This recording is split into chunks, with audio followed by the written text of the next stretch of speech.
వాగీషాద్యా సుమనస సర్వార్థానాముపక్రమే యం నత్వా కృతకృత్యాస్యుస్తన్నమామి గజాననం.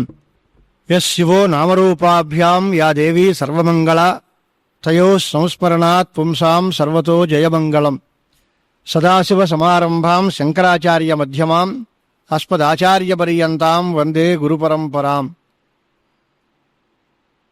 శ్రీ గురుభ్యో నమః.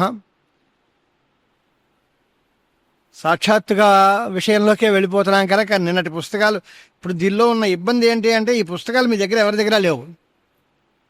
ఏదైనా ఈ పుస్తకం ఒకటి ఉంటే ఇంటికి వెళ్ళి కాసేపు ఆ శ్లోకాలు మళ్ళీ చూసి నిన్న చెప్పింది ఏమిటి, ఇవాళ తర్వాత ఏముంది అని అనుకోవడానికి అవకాశం ఉంటుంది. ఆ పుస్తకాలు చేతిలో లేకపోవడం ఒక ప్రమాదం. రెండోది, విన్న తర్వాత మళ్ళీ దాన్ని మననం చేసుకోవడానికి తగిన నోట్స్ కానీ ఇంకోటి కానీ లేకపోవడం ఇంకో ప్రమాదం.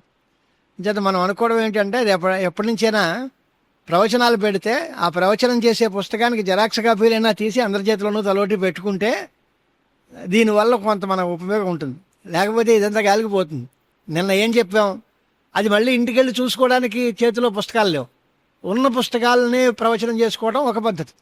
లేదా ప్రవచనం చేసేటువంటి పుస్తకం తాలూకు ఆ భాగమైనా కనీసం ఓ 50 పేజీలో 100 పేజీలో జెరాక్స్ తీసుకుని అవి దగ్గర పెట్టుకుంటే అది చూసుకుంటూ ఉంటే కొంతవరకు మనసుకి అర్థమవుతాడానికి అవకాశం ఉంటుంది. ఆ ఇబ్బంది మనకి కనిపిస్తోంది ఇప్పుడు. లేకపోతే నిన్న ఏం చెప్పాం, ఇప్పుడు ఏం చెప్పాలి అనే దగ్గర మళ్ళీ నేనే జ్ఞాపకం చేయాల్సిన పరిస్థితి వస్తుంది. జాగ్రత్త అవస్థ, స్వప్నావస్థ, సుషుప్తి అవస్థ అని 3 అవస్థలు ఉన్నాయని, 3 అవస్థల్లోనూ కూడా వస్తువులు వేరువేరుగా ఉంటాయి కానీ జ్ఞానం ఒకటే అనేటువంటి విషయాన్ని బాగా నిరూపించుకున్నాం. వస్తువులు వేరువేరు ఉండొచ్చు కానీ జ్ఞానం మాత్రం ఒకటే. జ్ఞానము అనేది ఎప్పుడూ జ్ఞానమే కదా. ఈ జ్ఞానం ఒక రోజున 3 అవస్థల్లోనూ ఉండేటువంటి జ్ఞానం ఒకటే అన్నట్టుగా ఈరోజు నెలలు పోయినా, సంవత్సరాలు పోయినా, యుగాలు మారినా, కల్పాలు మారినా జ్ఞానం ఎప్పుడూ ఒకటే అనేటువంటి దాన్ని తర్వాత చెప్పాడు. జ్ఞానము ఆత్మ ఒకటే అన్న కనుక జ్ఞానం నిత్యము, జ్ఞానం ఒకటి, ఆ రెండు చెప్పి జ్ఞానమే జీవుడు ఆత్మ అన్నాడు కనుక ఈ జీవుడు కూడా నిత్యుడు ఒక్కడు అనేటువంటి విషయాన్ని తీసుకొచ్చాడు. బ్రహ్మ నిత్యము ఏకము అనే విషయం వేదాలు చెప్పాయి. ఇప్పుడు ఆ రెండు ఒకటి అనేది ఉపనిషత్తులు చెప్పాయి.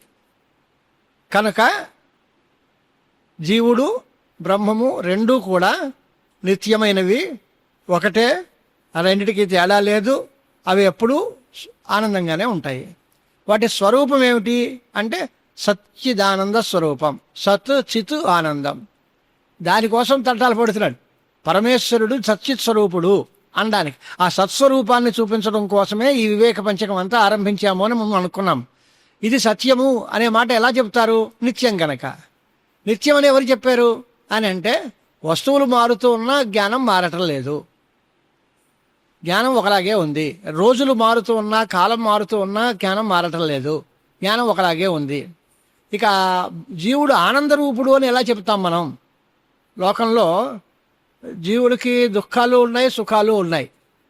ఈ రెండిటిల్లో సుఖం శాశ్వతమైన స్వభావం, దుఃఖం అప్పుడు వచ్చి అప్పుడు పోయేది అనేది అంటామా? లేక దుఃఖాలే వాడి నిజమైన స్థితి, అప్పుడప్పుడు సుఖం వచ్చిపోతూ ఉంటుంది అంటామా? ఈ రెండిటిల్లో ఏది నిజం? మనకి ఇప్పుడు వాతావరణం చెబుతూ ఉంటారు చూడండి, చెదురుమదురుల సంఘటనలు వినగా ప్రశాంతంగా ఉంది పరిస్థితి అంటాడు. కొట్టుకు చేస్తారు, అంతవరకు బాంబింగ్ వరకు వెళుతుంది, పెద్ద గొడవగా ఉంటుంది. అయినా వాడు చెప్పే మాట ఏం చెప్తాడు? పరిస్థితి అలగల్లోలంగా ఉంది అండవు. ప్రశాంతంగానే ఉంది, చెదురుమదురు సంఘటనలు కాస్త వచ్చాయి, తర్వాత లా అండ్ ఆర్డర్ పరిశీలన బాగా చేసాం, అదుపులో పెట్టేశామంట. అంటే మానవుడికి సుఖం స్వాభావికం, దుఃఖాలు అప్పుడప్పుడు వచ్చిపోతూ ఉంటాయి. అంచేతనే మన వాళ్ళందరూ ఉంటే దుఃఖాలు కలకాలం కాపురం ఉంటాయి ఏంటరా భయ, అవి ఉండవు. అప్పుడప్పుడు వస్తూ ఉంటాయి, అప్పుడప్పుడు పోతూ ఉంటాయి. ఎందువల్ల అంటే సుఖము అనేది నీ సహజ స్థితి. సుఖం పొందడానికి ఇంకో వస్తువు అక్కర్లేదు, కానీ దుఃఖం రావడానికి మరో వస్తువు కావాలి. దేనివల్ల వస్తుంది దుఃఖం? ఎవడూ లేకపోతే హాయిగా సుఖంగా ఉంటాం. ఇంకోటి ఉంటే వాడు ఏం చూస్తున్నాడో, మన ఏం విమర్శిస్తాడో, లేక వాడు తిడతాడో కొడతాడో అని రకరకాల భయం. వాడి వల్ల దుఃఖం వస్తుంది. ఎవడు లేకపోతే ఒంటరిగా ఉంటే ఏకాంతంగా ఉండేవాడికి అత్యంతం సుఖం, వాడికి ఎప్పుడూ దుఃఖం ఉండదు. అలాగే ఆత్మవస్తువుకి సుఖం స్వాభావికం, ఆ స్వరూపమే, అది స్వభావమే సుఖస్వరూపం. ఆనందం రూపంగా ఉండేటువంటి వాడికి అప్పుడప్పుడు దుఃఖాలు ఏర్పడుతూ ఉంటాయి. ఆ దుఃఖాలకి కారణాన్ని వెతుక్కుంటే వాడితో మనం మమకారం పెంచుకోవడం వల్ల, దాన్ని అధ్యాస అంటాం, ఆ మమకారం పెంచుకోవడం వల్ల వాడికి దుఃఖం ఏర్పడుతోంది. భాష్యకారులు అన్నారు, దారాపుత్రాదిషు వికలేషు సకలేషు వా అహమేవ సుఖీ అహమేవ దుఃఖీ అంటాడు. మా అబ్బాయికి ఒంట్లో బాగోలేదండి, ఇవాళ నాకు చికాగ్గా ఉందంటాడు. వాడికి ఒంట్లో బాగోలేదు, నీకేం పోయిందయ్యా అంటే, నువ్వు సుఖంగానే ఉన్నావుగా అంటే, కాదండి వాడు ఎలా బాధపడుతూ ఉంటే నేను ఎలా చూస్తాను, నాకు కష్టంగా ఉంది. లేకపోతే మా ఆవిడకి ఒంట్లో బాగోలేదు, ఇవాళ నాకు మనసు ఏం తోచట్లేదండి, వాళ్ళ క్లాస్ చెప్పబుద్ధి వేయట్లేదండి. దీనికి దానికి ఏమిటి సంబంధం అంటే, ఆవిడతో మమకారం పెంచుకోవడం వల్ల, ఆవిడే నేను నేనే వాడ అనేంత గాఢమైన అనుబంధం పెంచుకోవడం వల్ల వాళ్ళ సుఖ దుఃఖాలు మన మీద పెట్టుకుంటున్నాం. అలాగే దేహం ఒంట్లో బాగోలేకపోతే నీకే అని అంటే, నేనే దేహము అనే అభిమానం ఉంది. అది కాదు, ఆ దేహం ఎలా పోతే నాకే అని అంటే, ఏదో భగవాన్ రమణ మహర్షో కంచి పరమాచార్యుల వారో వాళ్ళు ఎనస్థీషియా ఇస్తారంటే, అదాగేం అక్కర్లేదే, నీ పన్ను చూసుకో అంటారు డాక్టర్లతో. శరీరానికి ఆపరేషన్ చేసేస్తున్నా ఆయన నిత్యం సచ్చిదానంద రూపంలోనే ఉంటారు, ఆయనకేం తెలియదు. ఈ దుఃఖం వారికి అనుభవంలోకి రాదు. కారణం ఏమిటంటే, ఈ శరీరం నేను అనే భావం లేదు వాళ్ళకి. ఆ శరీరం పోతే పోనయ్యాను. భగవత్పాద శంకరాచార్యుల వారు కాపాలికుడు వచ్చి శిరస్సు కావాలి అంటే పట్టుకెళ్ళవయ్యాను, ఈ శిరస్సుతో నాకు పనే ఉంది, శిరస్సు ఉన్నా లేకపోయినా నాకు వచ్చే నష్టమేం లేదు, పట్టుకెళ్ళు అన్న. పద్మపాదులు ఒప్పుకోలేదు, అది వేరే విషయం, లోకం కోసం మాకు కావాలి తప్ప ఆయనకి అక్కర్లేదు. అలాగా శరీర భ్రాంతి కానీ దేహేంద్రియాదులతో తాదాత్మ్యం కానీ మమకారం కానీ పెంచుకుంటే ఆ దుఃఖాలు వస్తూ ఉంటాయి. అవన్నీ తుంచేసుకుంటే మనకి ఎప్పుడూ దుఃఖం వచ్చే ప్రసక్తి లేదు. చేత స్వభావ సిద్ధంగా జీవుడు ఆనందరూపుడు, జీవుడు నిత్యుడు, జీవుడు ప్రకాశించేటువంటి స్వభావం గలవాడు కనుక సచ్చిదానంద స్వరూపం జీవుడిది అనే విషయం చెప్పాం. బ్రహ్మతత్వానికి సచ్చిదానంద రూపత్వం అనేది సత్యం జ్ఞానం అనంతం బ్రహ్మ అని వేదం చెప్పింది కనుక మనకు తెలుసు. ఆ బ్రహ్మ మనకు కనపడ్డు కనుక ఆయన ఎలాంటి వాడు అనేది మనం అనుభవించి చూడలేం, వేదాలు చెప్పింది. ఇప్పుడు బ్రహ్మ జీవుడు ఒకటే అని ఇది తత్వమసి మొదలైన వాక్యాలు చెబుతున్నాయి. కాబట్టి వరుసగా స్టెప్స్ వేసుకుంటే జీవుడు సచ్చిదానంద స్వరూపుడు అది మన అనుభవంలో తెలిసింది. పరమాత్మ సచ్చిదానంద స్వరూపుడు అని వేదాలు చెప్పాయి. ఈ రెండు ఒకటే అని ఉపనిషత్తులు చెప్పాయి. కాబట్టి జీవుడు బ్రహ్మ ఒకటే, వీటి స్వరూపం వాడి స్వరూపం ఒకటే. ఈయన సత్యస్వరూపుడే, ఆయన సత్యస్వరూపుడే, ఈయన ఆనంద స్వరూపుడే, ఆయన ఆనంద స్వరూపుడే, ఈయన ఒకడే ఆయన ఒకడే. ఈ ఇద్దరు ఉంటే ఒకడే ఎలా కుదురుతుంది? ఇంకేత రెండు ఒకటే, జీవుడు బ్రహ్మము ఒకటే అనేటువంటి థీరీకి మనం రావాల్సి వస్తుందన్నమాట. మరి అలా అన్నారు, బాగానే ఉంది. కానీ మన అందరిలోకి కూడా భ్రాంతి సిద్ధమైన దుఃఖము అంటే అందరికీ దుఃఖాలు ఎందుకు రావట్లేదు? కొంతమందికే వస్తున్నాయి. వచ్చే దుఃఖం అందరికీ రావాలి, లేదా దుఃఖం రాలేదు అంటే ఎవరికీ రాకూడదు. అలా కాలేదు ప్రపంచంలో. కొంతమంది మనుషులకు దుఃఖం వస్తోంది, కొంతమంది మనుషులకి సుఖం వస్తోంది. దీనికి కారణం ఏమిటి అని అంటే, వాడి రాగద్వేషాదుల వల్ల ఎవడికైతే భేద దృష్టి ఉంటుందో వాడికి దుఃఖం ఉంటుంది, ఎవడికి అభేద జ్ఞానం కలుగుతుందో వాడికి దుఃఖం రాదు. అందరికీ ఇలాగుందా అంటే లేదు, ఉపాధులు వేరు. ఒకే ఆత్మ అయినా రకరకాలైనటువంటి చోటుల్లో రకరకాలైన ప్రతిబింబాలు కలుగుతున్నాయి. ఒకే సూర్యుడు అనేక తరంగాల్లో ప్రతిఫలించినప్పుడు ఆ తరంగాల్లో ఉండేటువంటి సూర్య ప్రతిబింబాలు చాలా ఉంటాయి. అదే పక్కనుండే కళ్ళుకొండలో ప్రతిఫలిస్తే ఆ సూర్యబింబమే మలినంగా కనిపిస్తుంది. మన ముఖమే ఉందనుకోండి, అద్దంలో చూసుకుంటే స్పష్టంగా కనిపిస్తుంది. అలా కాకుండా ఏదో పొడుగాటి కత్తిలో చూసుకుంటే పొడుగ్గా ఉన్నట్టు ఉంటుంది. స్టీల్ కంచంలో చూసుకుంటే పెద్ద వెడల్పుగా కనిపిస్తుంది. ముఖంలో మార్పు వచ్చిందా అంటే ముఖంలో మార్పు లేదు, ఆ పక్కనుండే ఉపాధిలో మార్పు. ఆ ఉపాధిలో ఉండేటువంటి మార్పులు ఈ బింబంలో కూడా కనిపించి ప్రతిబింబం అలా తయారవుతుంది. ఆ ఉపాధిని పక్కన తోసేస్తే ఎప్పుడూ సహజ సిద్ధమైనటువంటి రూపమే ఉంటుంది తప్ప హెచ్చు తగ్గులు కానీ పెరగడం తరగడం పొడుగవడం పొట్టవడం ఇలాంటివి ఏమి ఉండవు. అంచేత భేద జ్ఞానం భేద దృష్టి ఎవరికైతే ఉంటుందో ఆ భేద దృష్టే ఈ దుఃఖాలకన్నిటికీ కారణం. అంటే ఒక వస్తువు మీద ద్వేషం పుడితే దానివల్ల దుఃఖం వస్తుంది అని అంటున్నారు. రాగద్వేషాదుల వల్ల దుఃఖం వచ్చింది అంటున్నాను. మా అనుభవం ఏమిటి? దుఃఖం వచ్చిన తర్వాత దాని మీద వాడి మీద ద్వేషం వస్తుంది మనకి. వీడి వల్ల నాకు నష్టం కలిగింది కాబట్టి వీడిని నేను శత్రువుగా భావిస్తున్నాను. ఇది లోక వ్యవహారం. మీరు చెప్పేది ఏంటి? ఆ ద్వేషం వల్లే ఈ దుఃఖం వచ్చింది అంట. ఈ రెండిటిలో ఏది న్యాయం? ద్వేషం వల్ల దుఃఖం వస్తుందా, దుఃఖాన్ని బట్టి వాడి మీద ద్వేషం కలుగుతుందా అనేటువంటివి అంటే ఇది ఎప్పుడూ ఏం చెప్పడానికి వీల్లేదు.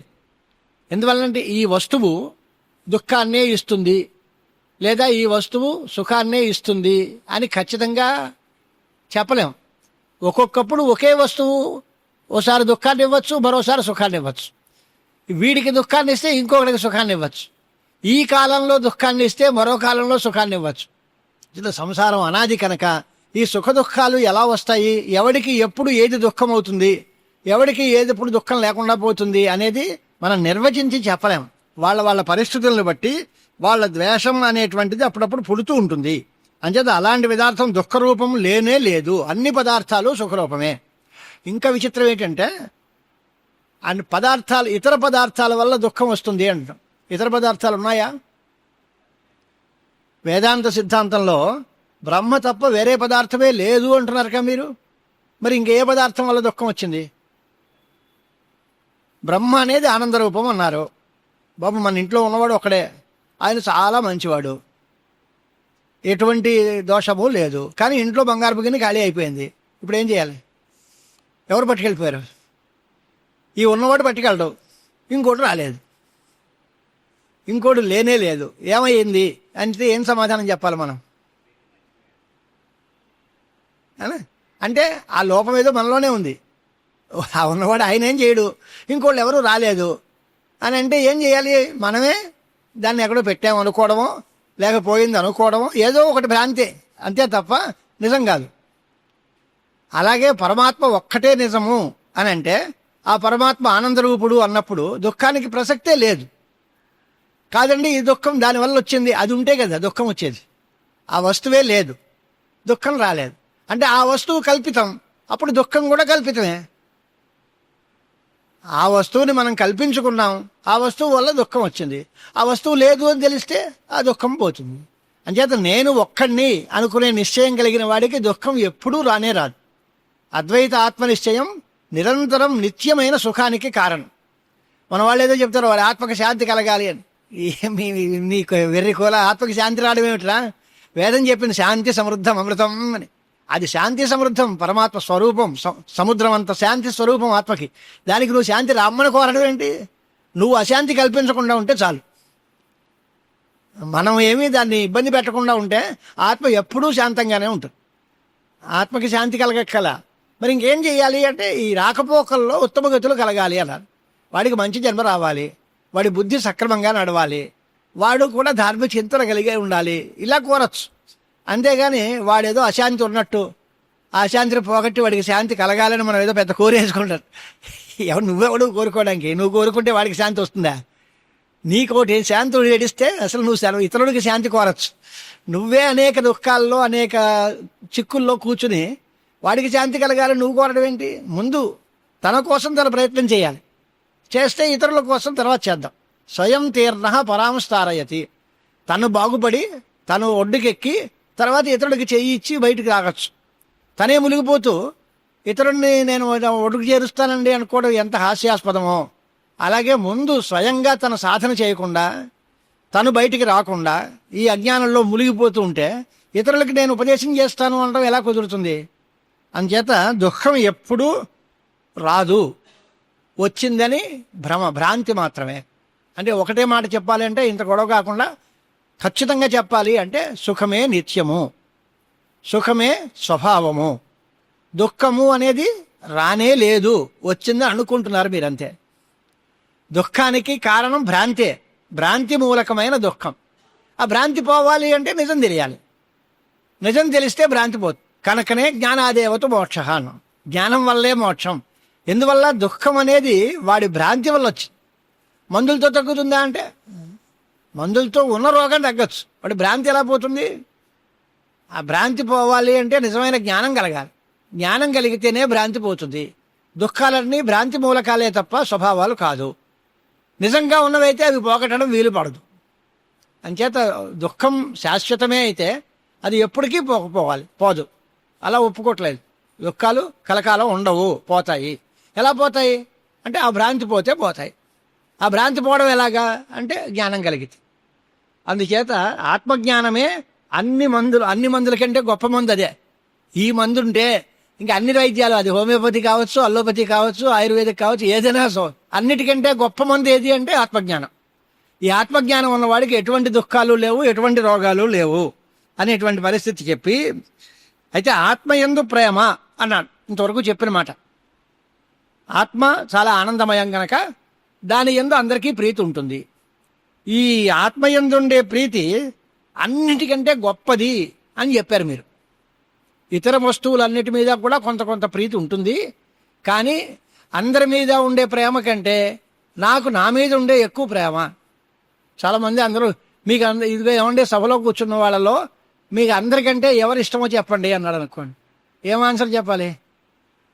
నాకు ఆయన ఇష్టం, ఈయన ఇష్టం అంటే నాకు నేనే ఇష్టం అండి అని. అంతే. అందరికంటే ఎక్కువ ఇష్టం ఎవరికి అంటే నాకు నా మీదే. దాని తర్వాత అది సరేనండి, అది ఒప్పుకున్నాం, తర్వాత చెప్పండి అంటే మా ఆవిడండి అంటే, ఆ తర్వాత మా పిల్లలండి, తర్వాత మా ఇళ్ళు వాకళ్ళు, ఇవి తర్వాతే తప్ప అన్నిటికంటే ఎక్కువ ప్రేమ ఎవరికి అంటే తనకి తన మీదే ఉంటుంది ప్రేమ. ఆ విషయం చెప్తున్నారు అన్నమాట.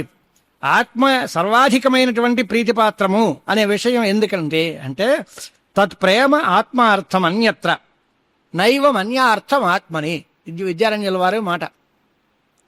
ఏ ప్రేమ నీ మీద ఉందో దానికోసమే ఇతర వస్తువులని నువ్వు ప్రేమిస్తున్నావు. అంటే ఇతరమైనటువంటి వస్తువుల యందుండే ప్రీతి అంతా తన కోసమే. తన ప్రీతి ఇతరుల కోసము అనే మాట ఉత్తి అబద్ధం. నైవం అన్యత్ర ఆత్మని అనేమాట, అన్యార్థం ఆత్మని అంటే తన యందుండే ప్రీతి నన్ను నేను ప్రేమించుకుంటున్నాను ఎందుకు అని అంటే వాడి కోసం అండి అంటే, వాడి కోసం నిన్ను నువ్వు ప్రేమించుకోవడం ఏంటి? అది తప్పు. ఇతరుల కోసం తను ప్రేమించుకుంటున్నాడు అనే మాట తప్పు. తన కోసం ఇతరుల్ని ప్రేమిస్తున్నారు అనే మాట నిజం. అంచేత తన కోసమే ఇతర వస్తువుల్ని సేకరించుకుంటున్నాడు, తన కోసమే సంపాదించుతున్నాడు, తన కోసమే అనేక రకాలైన సాధనాలని సమకూర్చుకుంటున్నాడు, తన కోసమే వివాహం చేసుకున్నాడు, భార్యతో వాళ్ళ సుఖం అనుకున్నాడు, కుర్రాళ్ళు ఉన్నాడు, సంతానం అని రకరకాలు. తన సంసారం ప్రపంచం పెంచుకుంటూ పోతే దేనికోసం? తన కోసం. నాకేమీ అక్కర్లేదు అనుకున్న వాడికి ఇవేమీ లేవు. ఆత్మసుఖమే కావాలి అని ఎవరో యతీశ్వరులు, ఎవరైనా వైరాగ్య సంపన్నులు, స్వాముల వారులు ఉంటే వారికి వివాహం లేదు, భార్యాపుత్రాదులు లేరు, ఇల్లు వాకళ్ళు లేవు అంటే వాళ్ళకేం సుఖం లోటు వచ్చిందా? వాళ్ళకి సుఖం లేదా అంటే వాళ్ళకి నిత్య సుఖం తెలుసు వాళ్ళకి. మనం ఏమో ఈ దీంతోనే సుఖం ఉంది అనేటువంటి భ్రాంతిలో ఉన్నాం కనుక వీటిని సంపాదించుకోవడానికే కష్టపడుతున్నాం. అంచేత తత్ప్రేమ అంటే ఆత్మయందుండే ప్రేమ, పుత్రాదుల యందుండే ప్రేమ ఆత్మార్థం, తన కోసము. అంతేగాని ఆత్మని అన్యార్థం కాదు, తన యందుండే ప్రేమ ఇతరుల కోసం కాదు. అందుచేత తత్పరమం ప్రేమ తేన పరమానందత ఆత్మన అని ఫైనల్గా డెసిషన్ ఇచ్చేశారు. అంచేత తన కోసమే అన్నిటినీ కోరుతున్నాం కనుక తానే సర్వాధికమైన ప్రీతిపాత్రుడు. అంచేత ఆత్మయే పరమ ఆనంద స్వరూపము. జీవుడికే పరమానంద స్వరూపత్వాన్ని సమర్థించి అట్టబెట్టాం. ఇది అయిన తర్వాత ఇత్థం సచ్చిత్ పరానంద ఆత్మ యుక్త్యా తథావిధం పరం బ్రహ్మ తయోశ్చైక్యం సృత్యంతేషు ఉపదిశ్యతే. ఈ రకంగా అంటే వెనకాల శబ్దము స్పర్శ మొదలైన విషయాలు వేరైనా జాగ్రత్త అవస్థలో వాటి యొక్క జ్ఞానం ఒకటే అని ఆరంభించి నోదేతి నాస్తమేత్యేకా సంవిదేశ స్వయం ప్రభ అని చెప్పారు. అది ఉదయించదు, అస్తమించదు, అంటే పుట్టదు, నశించదు, అది జ్ఞానము, నిత్యము, స్వయం ప్రకాశము, ఇలాంటి లక్షణాలన్నీ చెప్పారు. వాటిని ఆ ప్రారంభం చేసిన దగ్గర నుంచి ఇంతవరకు చెప్పినటువంటి మాట చూస్తే ఫైనల్గా తేలిన మాట ఏమిటి అంటే జీవుడు పరమ ఆనంద స్వరూపుడు అనే విషయం తెలుస్తుంది. ఆయనే సత్యస్వరూపుడు, నిజమైన వాడు, ఆయనే ఒకడు, జ్ఞానరూపుడు అనేటువంటి మాట చెప్పారు. ఇదే వేదాల్లో సత్యం, జ్ఞానం, అనంతం బ్రహ్మ అనేటువంటిది బ్రహ్మ లక్షణంగా చెప్పారు. ఇప్పుడు రెండు పట్టాలు వచ్చాయి. ఒకటి జీవుడు. ఈ జీవుడు సత్యజ్ఞాన ఆనంద రూపుడు అనేది మనం యుక్తితో చూసుకున్నాం. పరమాత్మ అనేటువంటి సత్యదానంద స్వరూపుడు అనేది వేదం చెప్పింది. అది నిత్య నిర్దిష్టం, సుప్రీంకోర్టు తీర్పు లాంటిది. ఇంక దాన్ని మనం ఏమీ క్వశ్చన్ చేయడానికి అవకాశం లేదు. వేదం చెప్పింది కనుక పరబ్రహ్మ సత్యజ్ఞాన ఆనంద స్వరూపుడు, జీవుడు సత్యజ్ఞాన ఆనంద స్వరూపుడు అని మనం విచారణ చేసుకుని మన అనుభవంతో యుక్తులతో బాగా నిరూపించుకున్నాం. అంచేత పరం బ్రహ్మ తయోశ్చ ఐక్యం, ఈ జీవుడు ఆ బ్రహ్మ వేరువేరా అంటే మొత్తం 2 ఆనందాలండి, 2 సీట్లండి, 2 ఉప ముఖ్యమంత్రులండి అన్నట్టుగా ఇవేం లేవు. తయోస్తి ఐక్యం, 2 ఒకటే అనేది తత్వమసి ఇత్యాది వాక్యాల వల్ల చెప్తారా. అంచేత మొత్తం మీద ప్రపంచం అంతా కలిపి ఒకటే బ్రహ్మ వస్తువే, బ్రహ్మే నిజము, తగమాదంతా కల్పితము అనేటువంటి విషయాన్ని తీసుకొచ్చారనమాట ఈ శ్లోకంలో. ఇది పరానంద అంటే ఆత్మ అంటే జీవుడు సచ్చిత్ పరానంద స్వరూపుడు అనేది ఇంతవరకు యుక్తి సిద్ధం. తర్వాత ఇత్తం పరం బ్రహ్మ తథావిధం అనేది వేదములలో చెప్పబడినమాట. తయోశ్చ ఐక్యం సృజ్యంతేషు ఉపదిశ్యతే, నా 2 ఒకటే అనే విషయం వేదాంతాల్లో ప్రతిపాదింపబడింది. కాబట్టి జీవబ్రహ్మైక్యము అనేటువంటిది స్పష్టంగా చెప్పారు. ఇది ఎందుకు చెప్పినట్టు అంటే వేదాంత శాస్త్రమే నిరర్థకము, వేదాంతం ఏమీ చెప్పదు మనకి. దానిలో పని చేయమని చెప్పదు, పని లేదని చెప్పదు. దానిలో చెప్పబడేటువంటిది కర్తవ్యాన్ని కానీ మానుకోదగిన పనులు కానీ ఏమీ చెప్పలేదు కనుక వేదాంత శాస్త్రం అక్కర్లేదు అని ఓ పూర్వపక్షం ఉంది. దాని శాస్త్రానికి విషయమే లేదు. ఏం చెబుతుంది అది వేదాంతం? నిన్న అనుకున్నాక మన సిద్ధ బ్రహ్మ బోధక వాక్యాలు అని అది ఉంది అంటే ఏమిటి ఉపయోగం? ఇది చెయ్యమనాలో లేదా వద్దనాలో ఏదో ఒకటి అనాలి, కానీ ఉంది అంటే ఏం ప్రయోజనం అని అంటే, ఉంది అని కేవలం కాదు, జీవ బ్రహ్మ ఐక్యాన్ని బోధిస్తోంది. కాబట్టి వేదాంత శాస్త్రం చాలా గొప్పది. అదెందుకు అనాలండి అంటే, బ్రహ్మ చాలా గొప్పవాడు. ఆయన గొప్పవాడైతే మనకేంటి లాభం? రాజుగారి దగ్గర కొన్ని 1000 కోట్లు ఉన్నాయి, మనకేంటి అని అంటే, ఆయన నువ్వు ఒకటే అంటే ఆస్తి అంతా మనకి నాకు అనేది అనిపిస్తుంది. అలా కాకుండా ఆయన చాలా గొప్ప ఆనందాన్ని అనుభవిస్తాడండి అని చెప్పి ఊరుకుంటే దానివల్ల మనకొచ్చే లాభం ఏం లేదు. అంటే ఆయనకి మనకి ఉండే సంబంధాన్ని చెప్పాలి. అంచేత అప్పుడు చెబితే మనకి ఆనందం వస్తుంది. అంచేత ఆయన నువ్వు ఒకటేనయ్యా, ఆయన ఆనందరూపుడైతే నువ్వు దుఃఖరూపుడు ఎలా అవుతావు? నువ్వు ఆనందరూపుడివే, నీకు ఏమి దుఃఖాలు లేవు. లేకపోవడం ఏంటండి, కనిపిస్తోంది కదా, అదంతా భ్రాంతి నాయన, భ్రాంతి తొలగించుకుంటే పోతుంది అని చెప్పడానికి వేదాంత శాస్త్రం కావాలి. అంచేత వేదాంత శాస్త్రం నిర్విషయం, వేదాంత శాస్త్రానికి పనే లేదు, ఏమీ చెప్పలేదు అనేటువంటి మాట కుదరదు. వేదాంతం ఏం చెప్తుంది? నేను జీవుణ్ణి, నేను బ్రహ్మ కంటే వేరు, నేను అనేక దుఃఖాలను అనుభవిస్తున్నాను, నాకు చాలా కష్టాలు ఉన్నాయి అనేటువంటి ఆ భ్రాంతిని తొలగించడమే వేదాంతానికి ఉపయోగం. ఈ భ్రాంతులు పోగొట్టడమే ఈ శాస్త్రం చేసే పని. ఇదన్నీ నిజం కాదు నాయన, నువ్వు భ్రాంతిగా అనుకుంటున్నావు పొరపాటుని, అంతే తప్ప ఇది కాదు, నీకేవీ దుఃఖాలు లేవు, దుఃఖం వచ్చిందని అనుకుంటున్నావు. దానికి ఉదాహరణగా చెప్పే మాట అందరూ చెప్పేది తాడు పాము కథ. తాడుని చూసి పాము అనుకున్నావంటే భయపడుతున్న మాట నిజమే, కానీ తాడేది పాము కాదు అని తేల్చిన తర్వాత దానివల్ల భయము ఏమి, ఒళ్ళు వణకడాలు, చెమటలు పడ్డాలు ఇవే ఉండవు. అంతకుముందు మాత్రం అవన్నీ ఉంటాయి. అంచేత భ్రాంతి వల్లే దుఃఖం కలుగుతోంది. నువ్వు అలాంటి భ్రాంతికి లోను కాకు, నువ్వు నిరతిశయ ఆనందరూపుడైనటువంటి పరమాత్మవి అని చెప్పడం కోసం ఈ శాస్త్రం బయలుదేరింది అన్నాడు. ఇప్పుడు దీనికి ఇంతవరకు మనకి వేదాంతం తాలూకు మొత్తం ప్రమేయం అంతా వచ్చేసినట్టే. ఇంక తర్వాత ఏం చెప్పాలి ఇప్పుడు అని అంటే, అంత నిజంగా మీరు ఆనంద స్వరూపుడువే అనే మాట అయితే 3 రూపాలు, దాంట్లో సత్యము, జ్ఞానము, ఆనందము అని 3 అంశాలు. అవి ఎలా తెలుస్తాయి? మనకు తెలుస్తాయా? నేను జీవుణ్ణి, నేను సత్యస్వరూపం గలవాణ్ణి, నేను ఆనంద రూపం గలవాణ్ణి, నేను జ్ఞానస్వరూపుణ్ణి అనేటువంటి విషయం తెలుస్తుందా తెలీదా అంటే, తెలిస్తే గొడవే లేదు, తెలియటం లేదు, తెలుసుకోవడానికి ప్రయత్నం చేయాలి. ఒకటి. రెండో మాట ఏంటి? జీవస్వరూపం ఇలాంటిదే అన్నప్పుడు జీవుడికి సుఖ దుఃఖాలు 2 ఉంటాయి కదా. చీకటి వెలుగు ఒకసారి ఉంటాయా ఎప్పుడైనా? లేదా ఎండ వేడిగాను చల్లగాను ఒకే పదార్థం ఉంటుందా? ఉంటే వేడిగా ఉండాలి, లేదా చల్లగా ఉండాలి, లేదా వెలుతురు ఉండాలి, లేదా చీకటి ఉండాలి. అంతేగాని ఒకే జీవుడికి సుఖం దుఃఖం 2 కలిసి ఉంటున్నాయి. ఇలా విరుద్ధ ధర్మాలు ఒక చోట ఉంటాయా? మనం జీవుడు అందరం అనుభవిస్తున్నాం. మీరు ఎలా ఉన్నారండి అంటే, అంతా బాగానే ఉంది కానండి ఏదో చిన్న దుఃఖం అండి. అంతా బాగానే ఉంది అంటే సుఖం ఉంది, చిన్న దుఃఖం ఉంది అంటే దుఃఖము ఉంది. ఒకే చోట సుఖం దుఃఖం 2 కనిపిస్తున్నాయి అని అనుకుంటున్నాం మనం. ఇది ఉండడానికి పాసిబిలిటీ ఉందా? అయితే సుఖం ఉండాలి, లేదా దుఃఖం ఉండాలి. ఇంకా మనం చెప్పేది అంటే దుఃఖం లేదు కల్పించుకుంటున్నావు, వచ్చింది దుఃఖం, లేని దుఃఖాన్ని ఉందని అనుకుంటున్నావు నువ్వు అని చెప్పాం. అది అనుభవంలోకి రావడానికి ఇంకా టైం పడుతుంది. కానీ విరుద్ధ ధర్మాలు సుఖదుఖాలు రెండూ ఉన్నాయి, పుణ్యపాపాలు రెండిటితోటి మానవ జన్మ అని పురాణాలు మనకు చెబుతున్నాయి కదా. పూర్తి పుణ్యమే అయితే దేవజన్మలు వస్తాయి, పూర్తి పాపమే అయితే పశువులు పక్షులుగా పుడతారు. మరి పుణ్యపాపాలు రెండూ కలిస్తే మానవ జన్మ వస్తుంది. దీనిలో సుఖాలు దుఃఖాలు అన్నీ ఉంటాయి అని మాత్రం మనం అంటున్నాం మనం. మరి ఎలాంటప్పుడు సుఖ దుఃఖాలు రెండు ఓ చోట ఎలా ఉంటాయి? అవి రెండు పరస్పర విరుద్ధ ధర్మాలు కదా అని ఓ ప్రశ్న మిగిలిపోతుంది. దానికి సమాధానం చెప్తున్నారు స్వాముల వారు. అధ్యేతృవర్గ మధ్యస్థ పుత్రాధ్యయన సంపదవత్ భానేప్యభానం భానస్య ప్రతిబంధేన యుజ్యతే. అంటే ఆత్మస్వరూపం నీకు అసలు బాగా తెలుస్తుందా తెలీదా ఆలోచించుకోండి. నీ ఆత్మ యొక్క నిజమైన స్థితి నీకు బాగా తెలుస్తోందా లేదా?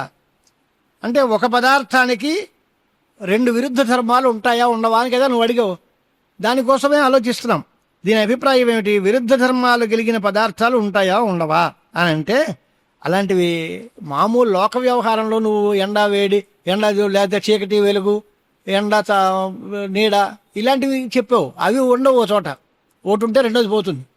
దీపం తీసుకొస్తే చీకటి పారిపోతుంది, మళ్ళీ దీపం దూరంగా తీసుకెళ్ళిపోతే చీకటి దగ్గరికి వచ్చేస్తుంది. అంచేత చీకటిను దీపం రెండు ఒక చోట ఉండకపోవచ్చు. అలాగే వేడి చల్లతనం ఒక చోట ఉండకపోవచ్చు. కానీ ప్రకాశము అప్రకాశము ఈ రెండు ఒక చోట ఉండొచ్చు. ప్రకాశిస్తే మరి ప్రకాశించలేదని ఎలా అంటారండి? ప్రకాశించలేకపోతే ప్రకాశించాడని ఎలా అంటారు? అసలు నీ గురించి నీకు తెలుసా తెలియదా చెప్పండి. నన్ను గురించి నేను తెలుసుకున్నానంటావా లేదంటావా? నాకు నేను తెలియదు అని ఎవడైనా అంటాడా? ఏమండి వాడు నాకు తెలియదు వీడు నాకు తెలియదు అంట, కానీ నాకు నేనే తెలియదండి, నన్ను నేను తెలుసుకోలేదండి అంటాడా ఎవడైనా? నిజంగా పూర్తిగా తెలుసుకున్నావా? రెండు ప్రశ్నే. నాకు నేను తెలుసుకోలేదు, నన్ను నేను తెలుసుకోలేదు అనడానికి ఒప్పుకోవట్లేదు మనం. పూర్తిగా నా స్వరూపం నిజంగా నాకు తెలిసింది అనడానికి సరిపోలం. నిజంగా తెలిసిన వాడికి దుఃఖం ఉండదు. నేను ఎవడు? జీవుడు. వాడు సత్యస్వరూపుడు, జ్ఞానంద స్వరూపుడు, ఆనంద స్వరూపుడు అంటున్నాం. ఆ విషయం మనకు తెలుసా? అలాంటప్పుడు మనకు బాధలు ఏముంటాయి? ఉండవు. అది తెలియదు. మరి నన్ను గురించి మాత్రం నేను పూర్తిగా తెలుసుకోలేదండి, నేను ఎవరో నాకు తెలియదండి అని ఎవడూ అంటలేదు. ఇది ఎలాగా? ప్రకాశము అప్రకాశము అనే విరుద్ధ ధర్మాలు ఒకే చోట ఉన్నాయి కదా, ఇది ఎలా కుదురుతుంది అని దానికి ఉదాహరణ చూపించారు స్వాముల వారు. 10 మంది విద్యార్థులు గురువు గారి దగ్గర చదువుకుంటున్నారట. ఆ గురువు ఎవరు? తన కుర్రాడికి కూడా పాఠం చెప్పేటువంటి ఒక అధ్యాపకుడు. అంటే ఒక ఆయన దగ్గర 10 మంది విద్యార్థులు ఉన్నారు, దానిలో తన కుర్రాడు కూడా అక్కడ ఉన్నాడు. వాళ్ళందరూ వేదం చెప్పుకుంటున్నారు వీడి దగ్గర. చెప్తూ ఉన్నప్పుడు వీడు అక్కడ కూర్చున్నాడు. వాడి కంఠధ్వని 10 మంది చెప్పారు, మా అబ్బాయి సరిగ్గా చెప్పాడా లేదా, స్వరం సరిగ్గా పలికాడా లేదా అని ఈయనకి డౌటు. మంత్రం చెప్పారండి, 10 మంది చెప్పారు. మరి నువ్వు చెప్పావా అని అడిగాడు. వాడు చెప్పింది విన్నాడా లేదా అంటే 10 మంది చెప్పినప్పుడు 10 మంది చెప్పిన మాట విన్నాడుగా. అంటే తన కుర్రాడు చెప్పిన మాట కూడా విన్నాడు, కానీ ప్రత్యేకంగా తన కుర్రాడు చెప్పాడు అనేటువంటి కన్ఫర్మేషన్ వీడికి లేదు. అధ్యేతృవర్గ మధ్యస్థ పుత్రాధ్యయన సంపదవత్ అంటాడు ఆయన. అధ్యేతృవర్గంలో చదువుకునే పిల్లల మధ్యలో తన కుర్రాడు ఉంటే వాళ్ళందరికీ తెలిసిందా లేదా అని బెంగలేదు వీడికి. వీడి కొడుకు మాత్రం బాగా చదివాడా లేదా అని ఇది డౌట్. వాడు బాగా చెప్పాడా లేదా, ఆ చెప్పిన ఉచ్చారణ విన్నాడా లేదా అంటే విన్నాడు. మరి వింటే సందేహం ఎందుకు ఉంది అంటే సరిగ్గా వినలేదు. అంటే పూర్తిగా ప్రకాశము లేదు, అలాగనే అసలు ప్రకాశం లేకుండానూ లేదు. వాడు చెప్పలేదు అని డౌట్ ఉందనుకో, ఎలా ఎందుకు చెప్పలేదని అడుగుతాడు. సందేహం ఉండదుగా. చెప్పాడు వీడు విన్నాడు, కానీ సరిగ్గా చెప్పాడా లేదా అనేది సందేహం. అంచేత అలాగే ఆత్మస్వరూపం మీకు తెలుసా తెలియదా అంటే సామాన్య రూపంగా తెలుసండి, ఇదుమిత్తంగా స్పష్టంగా తెలియదండి అని చెప్పుకోవాలంతే. నాకు తెలియదని చెప్పడానికి ఛాన్స్ లేదు, పూర్తిగా తెలుసునని చెప్పడానికి ఛాన్స్ లేదు. ప్రకాశ అప్రకాశములు అని విరుద్ధ ధర్మాలు రెండూ ఒక చోట ఉంటాయి. ఆయన్ని తెలుసా అండి? మనుషుని చూస్తాం, తెలుసా అండి అని చూశాను కానీ సరిగ్గా గుర్తురాదండి, సరిగ్గా తెలియదు. చూసే తెలియకపోవడం ఏంటి? చూసావుగా అంటే పైన చూశాను ఎట్ ఏ గ్లాన్స్, అంటే సామాన్యంగా చూశాను, కానీ ఆయన ఎవరు, ఏం చేస్తారో, ఆయన పేరు ఏంటి, ఏ ఊరు వాడు, అవేమి మాకు తెలియదండి. వివరాలు తెలియదు, కానీ మనిషిని మాత్రం చూశాను. అలాగే నన్ను గురించి తెలుసా? తెలుసు, ఎలాంటి వాడివి? అమ్మో అది నాకు తెలియదండి. నేను ఎలాంటి వాడినో నాకు తెలియదు, నా నిజమైన స్వరూపం ఏమిటో నాకు తెలియదు, కానీ నేను అనే మాత్రం తెలుసు. అలాగా సామాన్యమైన జ్ఞానం ఉంది, వాడి యొక్క విశేష జ్ఞానం లేదు. ఆ విశేష జ్ఞానాలు తెలుసుకోవడానికి శాస్త్రాన్ని ఆశ్రయించాలి. అసలు నువ్వు నీ స్వరూపం ఏమిటి తెలుసు నాయన. ఆత్మ అంటే ఏంటి? నేను అని తెలుసు నీకు. నేను అంటే ఏమిటి? శరీరమా, లేక బుద్ధ, ఇంద్రియాల, మనస్సా, ఏది నేనంటే? అంటే నాకు తెలియదండి, నేననే మాత్రం తెలుసు అంతే తప్ప ఈ శరీరమే నేనను భ్రాంతి పడుతున్నాను. ఆ భ్రాంతి తొలగించి దేహేంద్రియ మనోబుద్ధుల కంటే అతిరిక్తమైన సర్వసాక్షి అయినటువంటి జ్ఞానస్వరూపుడైన ఆత్మ నువ్వు నాయనా అంటే, ఆహా అలాగా అండి, అయితే నాకు దుఃఖాలు ఏం లేవనమాట అంటాడు తప్ప లేవనండి వీడు. లేవనే నిజం వీడికి గుర్తుల అనుభవంలోకి రావడానికి చాలా టైం పడుతుంది. అయితే ఈ దుఃఖాలన్నీ కల్పితమే అంటారా? ఇప్పుడు తాత్కాలికమైన సమస్యలే అనమాట ఇవన్నీ. నిజంగా ఏం ఉండవండి, ఇబ్బంది ఏం లేదు కదా, ఇంటికి వెళితే హాయిగా ఉంటానండి. జ్యోతిష్ శాస్త్రం చెప్పుకున్న వాడి దగ్గరికి వెళ్ళి, ఏమండి నా గ్రహస్థితి బాగాలేదండి, అవునయ్యా పర్వాలేదు తగ్గిపోతుందిలే, రేపటి నుంచి బాగానే ఉంటుంది. నిజమేనా అండి, రేపటి నుంచి బాగానే ఉంటుందా అండి? మళ్ళీ వస్తారండి, పర్వాలేదయ్యా రేపటి నుంచి గ్రహచారం బాగుంది, నీకు అనుకూలంగానే ఉంటుందండి. పర్వాలేదండి మీ మాటలు నమ్ముకుని వెళ్తున్నానండి, రేపటి నుంచి బాగానే ఉంటుంది కదా అండి. మళ్ళీ ఎన్నిసార్లు అడుగుతావు రా బాబు, చెప్పిందే కదా అది అని అంటే వాడికి నమ్మకం కుదరట్లే. ఎందువల్ల ఇప్పటి వరకు అనుభవంలో దుఃఖాలన్నీ ఉన్నాయి కనుక ఈ దుఃఖాలే కొనసాగుతాయేమో. వాళ్ళంతవరకు దుఃఖాలు ఉన్నప్పుడు రేపు బాగుపడిపోతానంటే ఎలా నమ్ముతాను అన్నాడు. కానీ వేదాంతం ఏం చెబుతుంది? జ్యోతిషం చెప్పినట్టు చెప్పదు. దుఃఖాలు నీకు వచ్చేయి, ఆ గ్రహాలు బాగులేవు కనుక ఇప్పటి వరకు నువ్వు దుఃఖాలు అనుభవించావు, రేపటి నుంచి బాగుపడుతుందిలే అంటారు వాళ్ళు. మేమేమంటాం? అసలు నీకు దుఃఖమే లేదురా బాబు, భ్రాంతి కల్పితం. దుఃఖం ఎప్పుడూ లేదు, నిన్న లేదు, ఇప్పుడు లేదు, రేపు లేదు, ఎప్పుడూ లేదు నీకు దుఃఖం. నువ్వు ఉంది అనుకుంటున్నావు, లేదనుకో సరిపోతుంది. ఈ దుఃఖాలు వచ్చాయి అని నువ్వు అనుకోవడమే తప్పు తప్ప నీకు ఎప్పుడూ దుఃఖం లేదు. దుఃఖాన్ని కల్పించే వస్తువే లేదు. పాములంటే భయం అండి, పాము ఉంటే కదా భయం. ఇక్కడెక్కడా పాములే లేవు. ఇక్కడ తేళ్లు కొడతాయేమో, అబ్బే తేళ్లు ఎక్కడా లేవు. దోమలు కొడతాయేమో అంటే దోమలు లేవు. ఇంకా దుఃఖం ఎందుకు? అంతా బ్రహ్మమే, బ్రహ్మ తప్ప వేరే వస్తువే లేదు. అంటే దేన్ని చూసి భయపడాలి నువ్వు? దేనివల్ల దుఃఖం వస్తుంది అనుకోవాలి? దుఃఖ సాధనాలు ఏంటి? దుఃఖాన్ని పుట్టించే వస్తువులు ఏమిటి? అవేవీ లేవు అన్నప్పుడు దుఃఖానికి ఛాన్సే లేదు. అంచేత త్రికాలం, 3 కాలముల యందు, గతంలో కానీ, వర్తమానంలో కానీ, భవిష్యత్ కాలంలో కానీ మనకి ఎటువంటి దుఃఖాలతోటి సంబంధం లేదు అని వేదాంతం చెప్తోంది. ఇతరులు చెప్పే మాట ఏంటి అంటే ఇంతవరకు దుఃఖం వచ్చింది, అది కరెక్టే అని అంగీకరించి తర్వాత చెప్తున్నారు. అది కొంత సామాన్య స్థాయిలో వాడు దుఃఖాన్ని అనుభవించాను అని చెప్పి వచ్చాడు కనుక, అబ్బే నువ్వు అనుభవించలేదు అంటే వాడు నమ్మడు మన మాట. అదేంటండి నేను అనుభవించి వచ్చాను, బాధపడుతున్నాను అంటే, అబ్బే నీకేం లేదండి అంటే ఎవడు వింటాడు?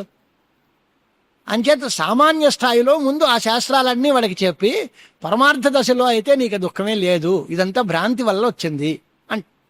దేహం ఆత్మ అనేవాడిది మనకు బాగా అనుభవం, వాసనలో ఉంది. నేను వచ్చాను అంటే వచ్చేటప్పుడు దేహం, నేను చూశాను అంటే కన్ను చూస్తోంది. కనుక ఇంద్రియం ఆత్మనో, నేను శరీరం ఆత్మనో మన అనుభవంలో ఉంది. నేను ఎర్రగా ఉన్నాను అంటే ఆత్మ ఎర్రగా ఉంటాడా మనిషి? నేను లావుగా ఉన్నాను అంటే ఆత్మకి లావుగా ఉంటుంది. అస్థూలం అనను అహ్రస్వం అదీర్ఘం అని ఆత్మస్వరూపంలో అది స్థూలంగా ఉండదు, కృశంగా ఉండదు, పొడుగా ఉండదు, పొట్టిగా ఉండదు, పెద్దది కాదు, చిన్నది కాదు అని దానికి అన్ని రకాల గుణాలని నిషేధిస్తోంది శాస్త్రం. మరి నేను లావుగా ఉన్నాను, నేను బరువుగా ఉన్నాను, నేను పొడుగ్గా ఉన్నాను అంటే ఇవన్నీ శరీర ధర్మాలు. ఈ శరీరానికి ఉండే ధర్మాలు ఆత్మకి అంటకట్టి ఆత్మ పొడుగ్గా ఉంది, పొట్టిగా ఉంది అని అంటున్నాడు వీడు. ఇది ఏం చెప్పాలి? ఇది భ్రాంతి నాయన. శరీరానికి ఉండే ధర్మాలని నువ్వు నీ మీద పెట్టుకుంటున్నావు తప్ప నీ ధర్మాలు కావు అని చెప్పాలి. వేరే శరీరం ఉందా అండి అని అంటే శరీరం వేరే లేదు, శరీరం కల్పితం. మరి అనుభవంలో ఉంది కదా, అదే అవిద్య. ఆ మాయ వల్ల వచ్చింది ప్రమాదమే ఇది. సంసారము, సృష్టి ఇదంతా మాయ వల్ల వచ్చింది. వాటితో నువ్వు మమకారం పెంచుకుని వాటి ధర్మాలన్నిటినీ నువ్వు నీ మీద అంటకట్టుకుంటున్నావు, దానివల్ల బాధపడుతున్నావు. కాబట్టి మనం ఏం చెప్పాలి? జీవుడు సామాన్యమైనటువంటి ప్రకాశాన్ని పొంది ఉన్నాడు. విశేషంగా ప్రకాశించాలి అంటే అది బాగా గడిగలు. ఈ సామాన్యము, విశేషము ఇవి తెలుస్తాయి. దూరంగా ఏదో వస్తువుని చూసామనుకోండి, మాఘకావ్యంలో చెప్తారు అన్నమాట. నారద మహర్షి పైనుంచి వీణ పుచ్చుకుని కృష్ణ పరమాత్మ ఇంట్లోకి, ద్వారకా నగరంలోకి ప్రవేశిస్తున్నట్ట ఇంద్రుడి సందేశాన్ని వినిపించడానికి. ఆ ద్వారకా నగర ప్రజలందరూ పైనుంచి ఏదో స్కైలాప్ పడిపోతుందేమో, పెద్ద క్షయస్త్విషామిత్యవధారితం పురా తతశరీరీతి విభావితం జనైహన్. అది ఏదో పెద్ద తేజపుంజం, పెద్ద ఆ కాంతి పుంజం అదేదో మీద పడిపోతుంది అని భయపడిపోయారట ముందు. కాసేపు ఉన్న తర్వాత ఏదో కాళ్ళు చేతులు ఆడుతున్నాయి, మనిషిలాగా ఉన్నాడు అనుకున్నారట. ఆ తర్వాత ఆ మహర్షి, ఆ తర్వాత క్రమాదము నారద ఇత్యవోధి సహా, ఆ వచ్చిన వాడు నారద మహర్షి అనుకున్నారు. మొదట్లో తెలిసిందా లేదా? మొదట్లో ఏమనుంది? ఏదో ఏదో పెద్ద తేజస్సు ఆకాశంలోంచి కింద పడిపోతోంది. ఆ తర్వాత అది ఏదో కదులుతోంది, మనిషిలాగే ఉన్నారు, ఎవరూ తెలియదు. క్రమక్రమంగా చూసిన తర్వాత దగ్గరికి వచ్చిన తర్వాత స్పష్టంగా ఈయన నారదుడు అని తెలుసుకున్నారు. అంటే మొదట్లో చూసినప్పుడు తెలిసినట్టా తెలియనట్టా? అంటే సామాన్యంగా తెలిసింది, విశేషంగా తెలియదు. దాన్ని కూడా అలా అట్ట పెట్టండి. మనం ఎక్కడో దూరంగా మన ఇంటికే ఎవరో వస్తున్నారు, ఎవరో వస్తున్నట్టున్నారు, ఎవరు రావటం, ఎవరో వస్తున్నారు అని తెలుసు కానీ ఎవరో తెలియదు. మరి ఇదేంటిది? ఎవరో వస్తున్నారు, ఎవర్రా వారు అని ప్రశ్న రెండు కుదురుతాయా? వస్తున్నారు అని తెలిసినప్పుడు ఎవరో తెలియదా అని అంటే వాడు ఎవరో తెలియట్లేదు, స్పష్టమైన జ్ఞానం లేదు, కానీ ఎవరో వస్తున్నారు. తలుపు కొడుతున్నారు, ఎవరో చూడు అంటాం. తలుపు కొడుతున్నారని తెలుసు, ఎవడో కొడుతున్నాడు. ఆ ఎవడు ఏమో, వాడి యొక్క విశేష వివరాలు తెలియవు, కానీ సామాన్యమైన జ్ఞానం మాత్రం ఉంది. అలాగే ప్రతి చోట కూడా జీవుడి యొక్క సామాన్య జ్ఞానం అందరికీ ఉంటుంది. నేను అనే విషయం తెలుసు, ఆ నేను అంటే ఏమిటి అనేది తెలియదు. దాన్ని చెప్పడానికి వేదాంతం కావాలి. మరి తెలియలేదు అంటే ఎందుకు తెలియలేదు? సామాన్యంగా తెలిసింది అన్నావు, విశేషంగా స్పష్టంగా ఎందుకు తెలియదు? ఉన్న వస్తువు తెలియడానికి ఏం అడ్డం నీకు? ఉన్నది అన్నావు, లేకపోతే పోనీ తెలియలేదంటే అర్థం. ఉన్న వస్తువు నీకు తెలియలేదు అని, ఉన్నది తెలియకపోవడానికి, తెలియకుండా ఉండడానికి ఏం కారణం? అంటే బాగా దూరం అయిపోయిందండి కనపడలేదు, లేదా చీకట్లో చూశానండి కనపడలేదు, ఏవో కారణాలు చెప్తాం మనం. ఎవరో అందరూ గొల్లుమన్నారు, లేదా అందరిలోనూ కలిసి ఏదో చెప్పారు, నాకు వినపడలేదు వాడి ధ్వని అంటాం. లేదా చాలా దూరం నుంచి చెబుతున్నాడు, అది నాకు సరిగ్గా వినపడలేదు, వారు ఎవరో ఏదో చెబుతున్నారు వినండి ఏంటంటున్నాడు అంటాం. ఇది మనందరికీ అనుభవాలు. అంటే అది వినపడడానికి కానీ దాన్ని గుర్తించడానికి కానీ ఏదో ప్రతిబంధకం ఉంది. అది దూరమునో, లేకపోతే 10 మంది సంకీర్ణంగా మాట్లాడటమో, లేకపోతే ఇంకా ఏవైనా కారణాలు, గోడ అడ్డంగా ఉండడమో, ఏదో ఒకటి. దానివల్ల మనం స్పష్టమైన జ్ఞానం పొందట్లేదు. ఇప్పుడు నీ ఆత్మకి ఎవడడ్డం ఉన్నాడు? నువ్వే కదా. నీకు ఇంకేమీ అర్థం లేదుగా, మరి నిన్ను నువ్వు ఎందుకు తెలుసుకోలేదు? దూరంగా ఉన్న వస్తువు అంటే అది దూరం అయిపోయిందండి అనొచ్చు. నీకంటే దగ్గర ఇంక నీకెవడూ ప్రపంచంలో ఉండడు, నువ్వే దగ్గర అందరికంటే. నీకు ఏదైనా అడ్డం ఉందా అంటే ఏమీ లేదు. మరి ఏమీ అడ్డం లేదు, ఏమీ దూరం లేదు, ఎవరితోటి విరోధం లేదు, నిన్ను తెలుసుకోవడానికి ఎవడు అడ్డగించాడు అని అంటే మాయ, అనాది అజ్ఞానం, అదే అడ్డంగా ఉంది మాకు. ఇప్పుడు మొత్తం ప్రశ్నలన్నీ ముడివిడిపోయాయి. అంచేత తెలియకపోవడానికి కారణం నీ అజ్ఞానమే తప్ప ఎవడూ కాదు. నిన్ను నువ్వు తెలుసుకోకుండా అడ్డగించింది ఏమిటి అంటే అజ్ఞానం. ఆ అజ్ఞానాన్ని తొలగిస్తాం మేము మన శాస్త్రంతో, అప్పుడు నీకు అన్నీ స్పష్టంగా తెలుస్తాయి. అంచేత ప్రతిబంధం ఉంది అంటున్నారు. ఆ ప్రతిబంధం ఏది? ఆ ప్రతిబంధాన్ని అడ్డగించి, అడ్డం దేనివల్ల అడ్డం వస్తుంది? సమస్య ఏంటి? ఇప్పుడు నీకు అడ్డం, నీకు ఈ సమస్య, నీకు ఈ దుఃఖానికి కారణం ఏమిటి? ఎవరి వల్ల నీకు ఇబ్బందులు వస్తున్నాయి? వాడితో నేను మాట్లాడతాను, వాడి వల్ల నీకు దుఃఖం లేకుండా చేస్తాను అన్నారనుకోండి, మనం హాయిగానే ఉందిగా. మన ఇంట్లో పక్కవాడితో సరిహద్దు తగాదాలు, ఆయనతో మాట్లాడతానండి, సెటిల్ చేస్తాను అని పెద్ద మనిషి వస్తే మనకి అంతకంటే కావాల్సింది ఏంటి? అలాగే మనకి స్పష్టమైన విజ్ఞానం రాకుండా అడ్డపడుతున్నది ఏమిటి? దాన్ని తొలగించడం ఎలాగా? ఇది ప్రశ్న. ప్రతిబంధోస్తి భాతి ఇది వ్యవహార వస్తుని తన్నిరస్య విరుద్ధస్య తస్య ఉత్పాదనముచ్యతే. అంటే వాస్తవ స్థితిలో జీవుడు ప్రకాశిస్తూనే ఉన్నాడు, కానీ నాకు పూర్తిగా తెలియటం లేదు అని ఎందుకు అనుకుంటున్నావు? అది ఆ ప్రకాశించే వ్యవహరించడమే ప్రకాశించడం లేదు అనేటువంటి జ్ఞానం, అదే అజ్ఞానం. ప్రకాశిస్తూ ఉన్న మనిషిని ప్రకాశించటం లేదు అనుకోవడమే భ్రాంతి. ఉన్న వస్తువుని లేదు అనుకోవడమే భ్రాంతి. కలడో లేడో అంటాం కదా. దేవుడు ఉన్నాడో లేదో సందేహం, లేడు అనేటువంటి అపనమ్మకం, దానివల్ల దేవుడి మీద నమ్మకం పోయింది. దేవుడు నిజంగా లేడా? మరి ఉన్నాడు, మరి నీకెందుకు అనిపిస్తోంది అంటే నాకు లేడనిపిస్తోంది అండి అని. ఆ లేడనిపించడం తప్పు. అదే భ్రాంతి. అది పోగొట్టేస్తే దేవుడు సర్వవ్యాపకుడు, అంతటా ఉన్నాడు అనే విషయం తెలుస్తుంది. అలాగే ఉన్నవాడిని లేదనుకోవడం, ప్రకాశిస్తున్నవాడిని ప్రకాశించడం లేదనుకోవటం, అవే భ్రాంతులు, అదే ప్రతిబంధం. ఆ భ్రాంతి అజ్ఞానము అనే దాన్ని పోగొట్టి దానిలో ఉన్నదాన్ని అంతటినీ కూడా మనం చెప్పాల్సి వస్తుంది. మరి ఇందాక మీరు దృష్టాంతం చెప్పారేంటి? తన శిష్యుల మధ్యలో ఉండేటువంటి తన కొడుకు సరిగ్గా చెబుతున్నాడా లేదా, వాడి కంఠధ్వని నాకు వినపడలేదు అని ఆ అధ్యాపకుడు అన్నాడు. ఎందువల్ల అంటే అది 10 మందిలోనూ కలిసిపోయి మాట్లాడటమే దానికి ప్రతిబంధం. వాడిని ఒక్కడిని కూర్చోబెట్టి చెప్పరా అంటే వాడు చెబుతాడు, సరిగ్గా చెప్పాడో లేదో వాడికి హాయిగా వినిపిస్తుంది. వీడికి వినపడకపోవడానికి కారణం ఏమిటి అంటే 10 మందిలోనూ కలిసిపోయి వాళ్ళందరిలో మాటల్లోనూ వీడి మాట కూడా కలిసిపోవడం వల్ల వీడు స్పష్టంగా చెప్పాడా లేదా అనేది తెలియలేదు. అంతేకా అది తస్య హేతు సమానాభిహార పుత్రధ్వని శృతౌ. ఇందాక చెప్పిన దృష్టాంతంలో తన కొడుకు కంఠాన్ని తను వినలేకపోవడం అనేది, ఒరే 10 మంది అన్నారు నీ మాట వినలేదు, నువ్వు చెప్పేవో లేదో ఒకసారి మళ్ళీ చెప్పు అంటాడు. ఇందాక చెప్పానండి, ఇందాక చెప్పింది నాకు వినపడలేదు, నేను వినలేదు, మళ్ళీ చెప్పు. ఇందాక ఎందుకు వినలేదండి? మీరు 10 మంది కలిసి చెప్పారు, అప్పుడు నువ్వు చెప్పావో లేదో నాకు తెలియలేదు. ఇది లోక వ్యవహారం. అంటే వాడు చెప్పినా వీడు చెప్పాడు అనేటువంటి జ్ఞానం పూర్తిగా లేదు. నా కొడుక్కి వచ్చిందో లేదో, వాడు సరిగ్గా చెప్పాడో లేదో అనేటువంటి ఒక అనుమానం ఆ అధ్యాపకుల్లో ఉంది. దాన్ని పోగొట్టుకోవడం కోసం మళ్ళా చెప్పు అంటున్నాడు. మరి ఇందాక ఎందుకు వినపడలేదు, ఇప్పుడు చెప్తే వినపడుతుంది అండి? నేను వాడు మన తర్కం చదువుకున్నాడు అనుకో, ఇందాక చెప్పింది నీకు వినపడలేదు కానీ ఇప్పుడు చెప్పేస్తే వినపడుతుంది అంటే నేను చెప్పను పో అంటే అలా కాదు. ఇందాక 10 మంది కలిసి చెప్పారు, ఇప్పుడు నువ్వు ఒక్కడివి చెప్పు, ఎందుకు వినపడదు అనొచ్చు. అంచేత ఇతరులతో కలిపి చెప్పినప్పుడు దాన్ని స్పష్టంగా వినలేకపోవడానికి కారణం కలిసి చెప్పడమే.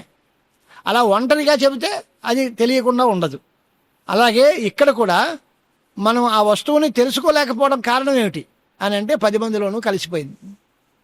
ఏమిటా 10 మంది అంటే దేహము, ఇంద్రియము, ఆత్మలు, పంచభూతాలు, ఇవన్నీ వీటన్నిటిలోనూ కలిసిపోయాడు నువ్వును. ఈ ఆత్మ స్వయంగా ప్రకాశమానంగా ఒక్కడు ఒంటరిగా ఆత్మ ఒక్కడు ఉంటే అది దాని స్వరూపం తెలుసును. కానీ అలా తెలియకుండా 10 మంది గుంపులోనూ కలిసిపోయాడు. అప్పుడు అంచేత నేను గుర్తించలేకపోయాను. అది ఎలా కుదురుతుందండి, తను గుర్తించకుండా ఉంటాడా అని. మీ అబ్బాయినే ఓ పెద్ద కాన్వెంట్ స్కూల్లోకి వెళ్ళి యూనిఫామ్ ఇచ్చి పంపించి అందరూ శనక్కాయలాగా ఇంత గుంటలు ఉన్నారు అనుకోండి, కరెక్ట్గా మీ అబ్బాయిని పట్టుకోండి అంటే మన వల్ల అవ్వదు. 1000 మంది ఒకే వయస్సు, ఒకే కుర్రాళ్ళు, ఒకే రకమైనటువంటి డ్రెస్సు, వాళ్ళలో నీ అబ్బాయి ఎడవు అంటే ఏమో కాస్త చూడాలండి నిదానంగా ఆగ. మీ అబ్బాయే కదా, మా అబ్బాయే రైటే, అందరూ ఒకలాగే ఉన్నారు, ఈ బోడిగూడలో ఎంతమంది ఎవడో తెలుసు. అందరినీ పట్టుకోవడం కష్టం కదా, అంతమందిలోనూ కలిసిపోవడమే ప్రమాదం. అలాగ అంతమందిలోనూ అసంకీర్ణంగా విడిగా ఉంటే తెలుస్తుంది. అలా కాకుండా అనవసరమైన వస్తువులు, అక్కర్లేని వస్తువులు అన్నిటిలోనూ కలిసిపోయింది ఆత్మ. ఇప్పుడు దీనిలోంచి దీన్ని ప్రత్యేకంగా గుర్తించి పట్టుకోవడం అనేది కొంత ప్రయత్న సాధ్యం. వాటి నుంచి విడతీయాలి, అప్పుడు కానీ దీన్ని మనం పట్టుకోవడం కుదరదు. అలాగే అందరిలోనూ కలిసిపోతే దీన్ని స్పష్టంగా తెలుసుకోవడం కుదరదు. అదే అజ్ఞానం అంటే. అంచేత ఇహ అనాది రవిద్యైవ వ్యామోహైక నిబంధనం. ఈ వ్యామోహానికి కారణం ఏది అంటే అనాది అయిన అజ్ఞానము. అజ్ఞానం ఎందుకు వచ్చింది అనే ప్రశ్నకి సమాధానం ఆయనే చెప్తున్నాడు. ఆయన ఈ తెలియకపోవడం ఎందుకు వచ్చింది, ఎందుకు తెలియలేదండి అని అడిగితే ఏం చెప్పాలి? మీరు చెప్పారండి కానీ మాకు తెలియలేదండి అని. ఎందుకు తెలియలేదు అంటే తెలియకపోవడమే అజ్ఞానం కదా, అనాది అజ్ఞానం. తెలియకపోవడానికి కారణం వెతుక్కోకూడదు, తెలియడానికి కారణం వెతకాలి.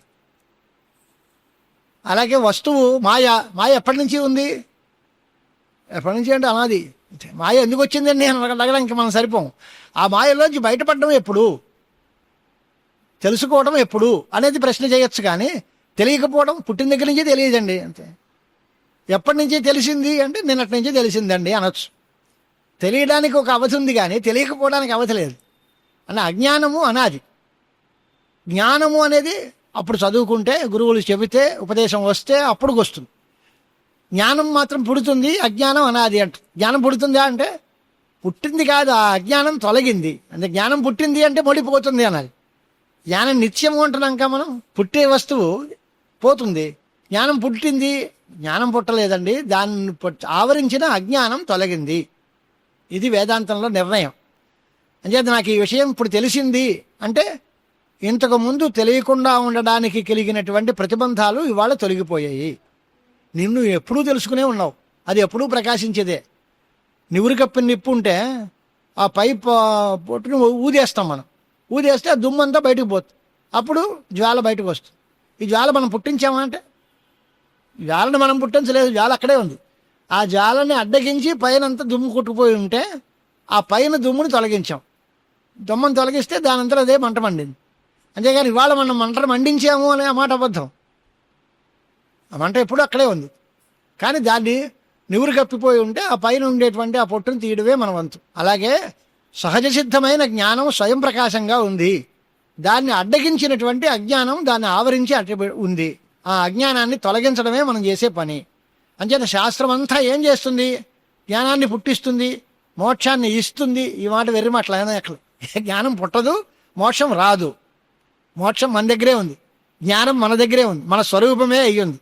అంచేత మన దగ్గర లేని వస్తువుల్ని ఎవడూ తీసుకురాలేదు మన దగ్గరికి.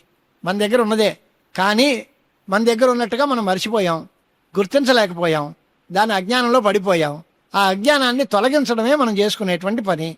ఇహ అనాదిర అవిద్యైవ వ్యామోహైక నిబంధనం. అయితే అవిద్య అన్నారు, అది కాస్త వివరంగా చెప్పండి. అవిద్య అంటే ఏంటి? అజ్ఞానం. అజ్ఞానం అంటే సరిపోతుందా? అసలు ప్రపంచానికి అంతటికీ కారణం ఇదే కదా. మరి దీన్ని మనం విషయంగా తెలుసుకోకపోతే సంసారం ఎలా వచ్చింది? బ్రహ్మ అనేటువంటిది ఒకటి ఉంది అని, రైట్. ప్రపంచం అనేది ఉందా లేదా అంటే ఉందన్నట్టే అనిపిస్తోందండి. ఎందుకు వచ్చింది అని అంటే మాయ వల్ల వచ్చింది. మాయ అంటే ఏంటి? ఈ బ్రహ్మ ఈ ప్రపంచాన్ని సృష్టి చేశాడా, లేక మాయ సృష్టి చేసిందా? ప్రపంచం వల్ల మాయ, ప్రపంచం అంతా మాయ వల్ల పుడుతోందా, లేక బ్రహ్మ వల్ల పుడుతోందా? బ్రహ్మ వల్లే పుట్టిందండి. అయితే బ్రహ్మకి కారణత్వం ఉందన్నమాట. అది బ్రహ్మ ఒకదానికి కారణం అవుతాడా? నతస్య కార్యం కరణం చ విద్యతే అని. అది కార్యము కాదు, కరణము కాదు. అది ఎవరిని పుట్టించదు, ఎవరిని చంపదు. అది దానికి ఏ పని చేయిస్తే శక్తి లేదు అని మనం చెప్తున్నారు వేదాంతాలన్నీ. అంటే బ్రహ్మ కారణం కాదు. మరి సర్వ జగత్తుకి ఈశ్వరుడే కారణము. ఎవరి వల్ల సృష్టి కలుగుతోందో, ఎవరి జనించు జగం ఎవరి లోపల నుండి లీనమై అంటున్నాక, మరి ఆయన ఏమీ కారణం కాదంటున్నారు. ఆయన వల్లే సృష్టి జరిగింది అంటున్నారు, ఆయన వల్లే సృష్టి స్థితి లయాలన్నీ జరిగాయి అంటున్నారు. ఇదంతా ఎలాగండి అంటే మీ మాటకే మీకే నిలకడలేదు. మీరే చెప్పినవన్నీ అబద్ధాలు చెప్పేస్తున్నారు, మమ్మల్ని వినమంటే మేము ఎలా వింటాము అనేటువంటి ఒక ఆలోచన రావచ్చు. ప్రపంచం అంతా బ్రహ్మ వల్ల పుట్టింది అంటున్నాం, బ్రహ్మ కారణం కాదు అంట. ఎలా కుదురుతుంది అని అంటే కేవలం బ్రహ్మ నిరాకారంగా నిర్గుణంగా ఉండేటువంటి శుద్ధమైన చైతన్యం అయితే కారణం కాదు. దాని పక్కన మాయ కలిస్తే అన్ని కారణాలు అవుతాయి, అన్నిటికీ కారణం అవుతుంది. ఆ మాయ వల్ల ఇదంతా నడుస్తోంది. మాయా శబలిత బ్రహ్మము, దానికి ఈశ్వరుడు అని పేరు. మాయతో కూడిన బ్రహ్మ, దానికి ఈశ్వరుడు అని పేరు. ఆ ఈశ్వరుడు జగత్ కారణం, శుద్ధమైన బ్రహ్మ కారణం కాదు. మనం దాన్ని వెతుక్కోవాలి అంటే, శుద్ధమైన బ్రహ్మని వెతుక్కోవాలి అంటే ఏం చేయాలి అంటే, ముందు మాయాశబలితమైన బ్రహ్మని ఉపాసించి ఈ మాయని తొలగించి తర్వాత శుద్ధ బ్రహ్మని సాక్షాత్కరించుకోవాలి. బంగారము రాగి కలుస్తుంది, లేదా బంగారంతో వెండి కలిపారు అన్నారనుకోండి, మనం ప్యూర్ బంగారం కావాలంటే ఏం చేయాలి? ముందు దీన్ని తీసుకుని దీన్ని ద్రావకంలో పోసి దానిలో కలిసిన వెండినో ఆ రాగినో విడగొట్టేస్తే శుద్ధమైన బంగారం వస్తుంది. అలాగే శుద్ధమైన బ్రహ్మ బంగారం లాంటిది. దాని పక్కన ఉండేటువంటి మాయ ఏదో వెండో రాగో ఇంకో లోహం దానిలో కలిస్తే ఎలా ఉంటుందో అలా ఉంటుంది. అది కలిస్తేనే అది ఆభరణంగా తయారవడానికి అవకాశం, లేకపోతే మెత్తమెత్తగా ఉంటుంది, అది ఏం కొట్టినా ఏం అవ్వదు, అది మనకి చెప్పినట్టుగా వినదు. దాంతో వస్తువులు తయారు చేయడం అనేది సాధ్యం కాదు. అలాగే మాయాతో సహకారం లేకుండా బ్రహ్మ వస్తువు ఈ ప్రపంచానికి కారణము కాదు, ప్రపంచమే లేదు. మరి మాయ వల్ల పుట్టింది ప్రపంచం అనాలిక? కేవలం మాయ జడం, మాయ వల్ల పుట్టదు. పూర్తిగా మాయ ఒక్కటే చేసేస్తుందా అంటే అది చేయలేదు. ఆవిడ పక్కనుండి ఆయనకి సలహా చెప్పి చెవులు కొరికేస్తే లేక అంటే ఆయన ఏదో మన మీద శిక్ష వేస్తాడు. ఏమండి అంటే ఆవిడ చెప్పిందంట. ఆయన మంచివాడే, ఆయన మననేమి ఇబ్బంది పెట్టేటువంటి వాడు కాదు, కానీ ఆయన ఆవిడ మాటలకు లొంగేవాడు. ఆవిడేదో రకరకాల ఉన్నవి లేనివి అన్నీ చెప్పేసి మన మీద ద్వేషం పుట్టించి ఆయన మనని శిక్షించే వరకు ఊరుకోదు. ఇప్పుడు ఆవిడ శిక్షించినట్టుగా ఆయన శిక్షించినట్టుగా. ఏమా ఎస్పీ గారి భార్య లేకపోతే జడ్జి గారు వెళ్ళాము ఎవరో అన్నారు అనుకోండి, ఆవిడికి మన మీద కోపం ఉంటే ఆయన బుర్ర తినేసి ఆయన మనకి నెగిటివ్ రిపోర్ట్ ఇచ్చే వరకు వదిలిపెట్టదు. ఇప్పుడు ఇందుకీ నెగిటివ్ రిపోర్ట్ ఎవరు ఇచ్చాడు? ఆయన ఇచ్చాడా ఆవిడ ఇచ్చిందా? ఆవిడ ఇవ్వడానికి ఆవిడకి అధికారాలు లేవు, ఆవిడ పదవిలో లేదు. మినిస్టర్ గారు వెళ్ళామంటే మినిస్టర్ కాదుగా, కానీ ఆవిడ మాట చెల్లుతుంది. ద్వారా ఏంటి అంటే పక్క ద్వారా, మళ్ళీ ఆయన ద్వారా చేయిస్తారు పనంతా. అభిప్రాయం ఆవిడదే అయినా ఆయన ద్వారా చేయించాలి. ఆవిడ ఒక్కడు చేయడానికి వీలు లేదు.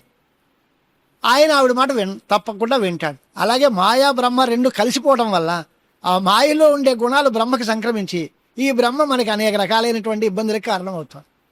దాన్ని ఆ మాయ పక్కన పెట్టేస్తే అప్పుడు ఆయన పర్వాలేదయా, నాకు నీ మీద ఏం ద్వేషం లేదయా, ఏదో వాళ్ళు అన్నారు కదా నేను చేశాను అంతే అని తప్పుకుంటాడు.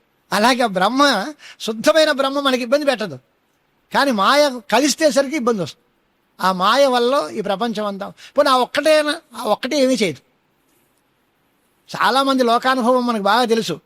పక్కన కూర్చొని అడగండి అడగండి అడగండి అని తోమేస్తారు. మరి నువ్వే అడగచ్చు కదా అని వాడు అడగడు. వాడు మన్ని తోమి ఆయన చెప్పేది తప్పండి అడగండి అడగండి నన్ను అడుగుతాను కానీ నువ్వే అడగచ్చు కదా అంటే అదే నేను అడగలేనండి మీరు అడగండి అంటే ఎదరవాళ్ళలో తప్పులు చూపించేటువంటి ఆ దోషం పక్కవాడికి రావాలి, వాడికి రాకూడదు. కానీ వాడిలో తప్పులు ఎన్నడం అనేది వీడికి ఇష్టం. వీడి మనస్సులో ఉండేటువంటి భావాన్ని పక్కవాడి మీద రుద్ది వాడు అడిగాడు అని అడిగితే వాడు ఇబ్బంది పడితే వీడు ఆనందం. అంతే అడగడం వీడి వంతు కాదు, వీడు అడగడు. ఇలాంటి లోక అనుభవాలు మనకు చాలా చూస్తూ ఉంటాం. అలాగే మాయ వల్ల ఇది జరుగుతోంది. పూర్తిగా స్వతంత్రంగా మాయ చేస్తుందంటే చేయదు. ఆ మాయ బ్రహ్మతో కలిసి, ఆ మాయా బ్రహ్మ కలిసి దానివల్ల వచ్చేటువంటి ఇబ్బంది అన్నమాట ఇదంతా. అవిద్య అంటే అజ్ఞానము అనేటువంటి మాట అనుకున్నాం. చిదానందమయ బ్రహ్మ ప్రతిబింబ సమన్విత తమో రజ సత్వగుణ ప్రకృతిర్ద్వివిధాచస సత్వశుద్ధి అవిశుద్ధిభ్యాం మాయా విద్యేచ తే మతే. సంస్కృత శ్లోకాలు వద్దనుకున్నాను, కానీ ఒకసారి వింటే పుణ్యం. శృతం హరతి పాప అని విద్యారణ్యులంతటి మహానుభావుడు రాసిన శ్లోకాలు కదా. మనం ఒకసారి ఆ శ్లోకం తెలిసినా తెలియకపోయినా చెవిలో పడితే, వేదం వింటాం మనం, ఏం తెలుస్తుంది అంటే వేదాక్షరాలు చెవిలో పడితే చాలు పుణ్యం వస్తుంది. అలాగే వేద మంత్రాలు లాంటివి అనుకోండి ఆ శ్లోకాలు. ఆ శ్లోకం వింటే మనకి మనస్సులో ఒక ఆనందం కలుగుతుంది. ఇప్పుడు అవిద్య అంటే ఏంటి? ఇదే ప్రతిబంధము అన్నాం. అవిద్య అంటే ఏంటి అంటే సామాన్యంగా అజ్ఞానము అనేటువంటి మాట మనం ఇదివరకటి నుంచి అనుకున్నాం. అజ్ఞానము అడ్డంగా ఉంది. అజ్ఞానము అనే మాటకు అర్థం, దానికి ఏమిటి అర్థం? స్వరూపం. అజ్ఞానం అంటే ఎలా ఉంటుంది, దాని ఆకారం ఏమిటి అని అంటే, మూల ప్రకృతి అనేటువంటిది ఒక రకమైనటువంటి వస్తువు ఉంది. ప్రకృతి. ప్రకృతి అంటే ఏమిటి అంటే సత్వ రజస్ తమో గుణాల యొక్క కలయిక. సత్వగుణం, రజోగుణం, తమోగుణం, ఈ మూడు సమానమైన పాళ్లలో ఉంటే దానికి ప్రకృతి అని పేరు. మనం చూడండి, వాతపిత్త శ్లేష్మాలు అంటారు వైద్యులు. ఈ మూడు ప్రతి మనిషికి ఉంటాయి. అది ప్రకృతి స్వభావంగా ఉంటే వాడు మంచి ఆరోగ్యవంతుడు. దాంట్లో వాతం ఎక్కువ ఉంది, పిత్తం తక్కువ ఉంది అన్నా, లేదా పైత్యం పెరిగింది, కఫం తగ్గింది అన్నా, అదంతా అనారోగ్యం. అలాగే సత్వగుణం, రజోగుణం, తమోగుణం సమానమైన పాళ్లలో ఉంటే అది ప్రకృతి స్వభావం, నేచర్. అలా కాకుండా సత్వగుణం అధికంగా ఉంటే వాడు చాలా గొప్పవాడైపోతాడు, జ్ఞాని అయిపోతాడు. రజోగుణం అధికంగా ఉంటే ఎక్కువ యాక్టివిస్ట్, బాగా తీవ్రమైనటువంటి ప్రయత్నశీలుడుగా క్రియలు చేస్తూ ఉంటాడు. అలా కాకుండా తమో గుణం అధికంగా ఉంటే ముద్దబయలు హాయిగా పడుకుంటాడు అక్కడ. నిద్ర ఆలస్య ప్రమాదోత్తం తామసం ఉదాహృతం. తమో గుణ ప్రకృతి ఎక్కువ ఉంటే బాగా నిద్రపోవడం, లేకపోతే కుంభకర్ణుడిలాగా, లేకపోతే ఎదరవాడిని చంపుకు తినడం, హింస, ఇలా దుర్భాషలు ఆడడం, క్రూర స్వభావం కలిగి ఉండడం, ఇవన్నీ తమో గుణం లక్షణాలు. ఈ మూడు సమానమైన పాళ్లలో ఉంటే ఇబ్బంది లేదు. మనం ఉప్పు కారం పులుపు వేసామనుకోండి, మూడు సమానంగా వేస్తే కమ్మగా ఉంది అంటాం. ఏముంటుంది దానికి, ఉప్పగా ఉంది పుల్లగా ఉంది అని అన్నాం. దానిలో సమానమైన పాళ్లలో మూడు వేస్తే అది బాగుంది. దానిలో ఉప్పు ఎక్కువైంది అంటే వెంటనే తేలిపోతుంది. కారం ఎక్కువైనా ఇబ్బందే, పులుపు ఎక్కువైనా ఇబ్బందే. అవి సమానమైనటువంటి ఉంటే ఉండవలసిన పాళ్లలో సమాజంగా సహజంగా బాగుందండి. అలాగే ప్రకృతిలో గుణత్రయం ఉన్నప్పుడు ఆ గుణత్రయం సమానమైన పాళ్లలో ఉంటే దానికి ప్రకృతి అని పేరు. అలా కాకుండా గుణాలలో ఏదో ఒకటి ఎక్కువ ఒకటి తక్కువ ఏదైనా ఉండి మాట అయితే అది కొంచెం ఇబ్బంది పెడుతూ ఉంటుంది. అలాగే ఎక్కువ తక్కువ లేకుండా ఉండటమే ఆ అవిద్య యొక్క స్వరూపం, మూల ప్రకృతి యొక్క స్వరూపం. కానీ మరి సత్వగుణం, రజోగుణం, తమోగుణం అంటున్నారు కదా. సత్వగుణం అంటే ఏమిటి అంటే మనందరిలోనూ చూసేటువంటి మంచివాళ్ళు, శాంత స్వభావం గల వాళ్ళు ఉన్నారనుకోండి, అది సత్వగుణం ఎక్కువగా ఉన్నట్టు అర్థం. వాళ్ళ వల్ల ఎవరికి ఎటువంటి ఇబ్బంది ఉండదు, వాళ్ళు ఎవరిని పల్లెత్తి మాట మాట్లాడరు, ఎవరికి కష్టం కలిగించరు, ఎవరిని కొట్టరు తిట్టరు. అలాగా శాంతంగా ఉండేటువంటి వాళ్ళు ఎవరైనా ఉంటే వాళ్ళలో మంచి సాత్వికులండి అంటాం. సాత్వికుడు అంటే సత్వగుణం బాగా ఎక్కువగా ఉన్నవాడు. అలా కాకుండా కామక్రోధాలతో కూడి బాగా ఘోరమైనటువంటి వృత్తి ఏదైనా ఉంటే బాగా రాజసం అండి, అంతా ఏమిటో టెంపర్మెంట్, అహంకారం, ఆయనంతటి వాళ్ళు లేడని, ఇతరులందరూ ఆయన ముందు చీమల్లాగా దోమల్లాగా ఉంటామని ఆయన ఏదో అలా అనుకుంటాడండి అంటే రాజస స్వభావము. ఇంకా తామస స్వభావము అంటే మూఢంగా ఉండడం, అసలు విషయం తెలియకుండా, చెప్పింది వినకుండా, వాడి వాదాన్నే మన పిడివాదం పెట్టుకుంటూ, వాడు మన ఇష్టం వచ్చినట్టుగా తిడుతూ, మన ఎంత హింసిస్తూ అలా ఉండేటువంటి స్వభావం ఉంటుంది. వీటికి సత్వరజస్తమో గుణాలకి కారణం ఏమిటి అంటే వృత్తులకు గుణాలే కారణాలు అనేటువంటి మాట చెప్పాలి. ఈ అవిద్య 2 రకాలట. ఒకటి మాయ, రెండవది అవిద్య. దానికే పేర్లు. మాయ వేరు, అవిద్య వేరు కాదు. ఈ అజ్ఞానమే అంటే ప్రకృతే 2 రకాలుగా ఉంది. ఒక దాన్ని మాయ అంటాము, రెండవ దాన్ని అవిద్య అంటాం. ప్రకృతి అంటే ఏమిటి చెప్పారు అంటే, ప్రకృతి అంటే ఇందాక చెప్పాం ఇంకా సత్వరజస్తమో గుణాలు బాగా ఉండటము అని. అది అన్నీ నిర్మలంగా ఉన్నాయా లేక కొంచెం మార్పు ఏమైనా చెందాయా? సత్వశుద్ధి అవిశుద్ధిభ్యాం అన్నట్టు మూలం సంస్కృతంలో. సత్వము శుద్ధంగా ఉంటే, నిర్మలంగా ఉంటే అప్పుడు అంటే రజోగుణం తమోగుణంతో కలవకుండా ఉంటే అని అర్థం. అది శుద్ధమైనది, అది మాయ. అలా కాకుండా సత్వము రజోగుణం తమోగుణంతో కలిసిపోతే దానికి అవిశుద్ధము అంటే కొంచెం మాలిన్యం ఏర్పడింది అని, దానికి అవిద్య అని పేరు. అంటే ఈ ప్రాపర్టీస్లో కేవలం సత్వగుణం ప్రధానంగా ఉండి రజోగుణం తమోగుణం ఏమి దగ్గరికి రానివ్వకుండా ఉండేటువంటి ప్రకృతి ఉంటే అది ఈశ్వర ప్రకృతి, మాయ, ఈశ్వరుడు యొక్క స్వభావం. అలా కాకుండా సత్వగుణం రజోగుణం తమోగుణాలతో కలిసి మనం ప్రకృతిగా ఉంటే అది మానవ ప్రకృతి, అది అవిద్య. అంటే మొత్తం మీద ఏం తేలింది అనమాట, అజ్ఞానం మనకున్నట్టుగా ఈశ్వరుడికి కూడా ఉంది. దాన్ని మాయా అని పిలుస్తాం, మనకుండేదానికి అవిద్య అని పిలుస్తాం. ఆ మాయలో ప్రతిబింబించిన చైతన్యం అయితే ఈశ్వరుడు, అవిద్యలో ప్రతిబింబించిన చైతన్యం అంటే జీవుడు.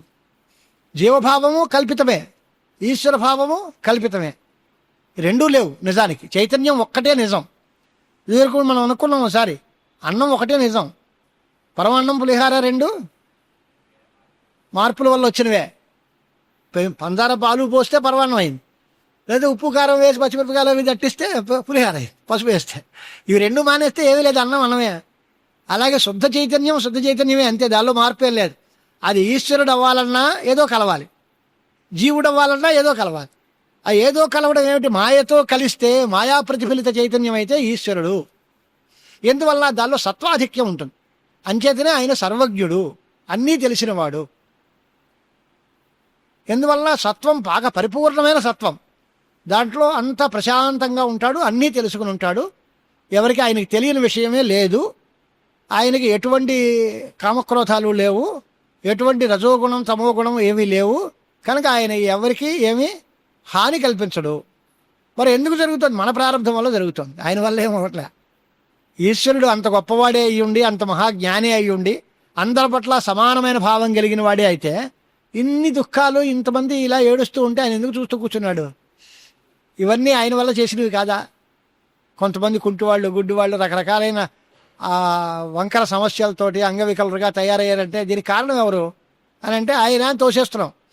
దేవుడు ఇలా చేసాడండి, ఏం చేస్తాం, దేవుడు చల్లగా చూడలేదు, దేవుడు నా మీద కోపం వహించాడు. దేవుడికి కోపం ఏంటి? దేవుడికి కోపం ఉండదు, దేవుడికి ఎవరి మీద పక్షపాతం ఉండదు. ఒకరిని బాగు చేయాలని కానీ ఒకరిని పాడు చేయాలని కానీ ఏమీ ఉండవు ఆయనకి. మరి ఈ తేడా ఎందుకు వచ్చింది అని అంటే వీడి కర్మల వల్ల. శంకరాచార్య వారు చెప్పారు, వైషమ్యనైర్గృణ్యేన సాపేక్షత్వా తథాహి దర్శయతి అని బ్రహ్మసూత్ర భాష్యంలో. ఈశ్వరుడికి వైషమ్య నైర్గృణ్యాలు లేవు, పరమాత్మ అందరికీ సమానుడే. ఎవడికి ఒకడికి ఉపకారం చేద్దామని ఒకడికి నష్టం చేద్దామని ఏమీ ఉండదు. మరి ఈ తేడాలు ఎందుకు జరుగుతున్నాయి అంటే వీళ్ళు చేసుకున్న పనుల వల్ల.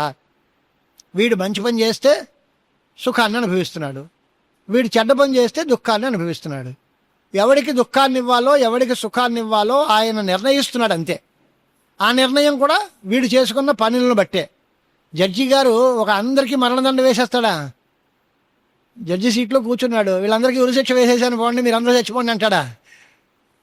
ఎందుకంటే వాడు చేసినటువంటి తప్పు ఏముంది, ఆర్గ్యుమెంట్స్ ఎలా ఉన్నాయి, సాక్ష్యాలు ఎలా ఉన్నాయి పరిశీలించి శిక్ష వేయాల్సిన చోట శిక్ష వేస్తారు, నిర్దోషులుగా వదిలిపెట్టేయాల్సిన వాళ్ళని వదిలిపెట్టేస్తారు. మనం అలా అడిగి ఆయన్ని వదిలిపెట్టేశారు, నాకేదో మరణదండం వేశారు, ఎందుకండి మీకు ఎంత పక్షపాతం ఏంటండి అని అడుగుతున్నాము మనం జడ్జిని. నేనేం చేశానయ్యా, నానేం లేదు, నా చేతిలో ఏం లేదు, నేను మిమ్మల్ని వదిలేయాలని అనుకోలేదు, వాడిని బంధించాలని అనుకోలేదు, వాడికి శిక్ష వెయ్యాలని నాకు లేదు, వీడికి మానాలని నాకు లేదు. నేనేం చేస్తాను, ఆర్గ్యుమెంట్ అలాగుంది, సాక్ష్యాలు ఉన్నాయి, ఆధారాలు ఉన్నాయి, చట్టాలు ఉన్నాయి, దాన్ని బట్టి నేను చేయాల్సిన పని నేను చేశాను అని అంటాడు. ఒకడెవడైనా ఒకరిని చంపేస్తే హత్యానేరము అంటున్నాం కదా. మరి ఇదే మరణదండన వేసి ఆ జడ్జి గారు వీడు చచ్చిపోవడానికి కారణం అయితే ఆయనకి హంతకుడు మరణశిక్షను వేస్తామా? మళ్ళీ ఆయన హత్యానేరానికి పాల్పడ్డాడు అంటామా? ఆ వాడు చెప్పినటువంటి ఆర్డర్ని ఇంప్లిమెంట్ చేసినటువంటి తలారా ఎవడో ఉంటాడు, ఆయన సరిగ్గా డైరెక్ట్గా ఉరి తీసిన వాడు. ఇప్పుడు అతను హంతకుడు అంటున్నామా మనం? ఏమిటి తేడా? వీడు చంపాడు, వాడు చంపాడు, చంపడానికి కారణం ఆయన అయ్యాడు. దీనిలో తేడా ఏంటి? ప్రాణం పోవడం అందరికీ సమానమైన బాధ్యతే కదా. వీడు తప్పు చేశాడు, రైటే, ఈయనకి శిక్ష పడింది, ఆ శిక్షను అమలు చేశాడు ఇంకో ఆయన. అమలు చేసిన వాడికి తప్పు అంటామా? శిక్ష వేసిన వాడిది తప్పు అంటామా? లేక నిజంగా దోషం చేసిన వాడు వీడే తప్పు చేశాడంటామా? అని అంటే అవి వాళ్ళ పనులు వాళ్ళు చేశారు. వీడు అక్కలేని పని చేశాడు, అంచేది వీడికి తప్పు.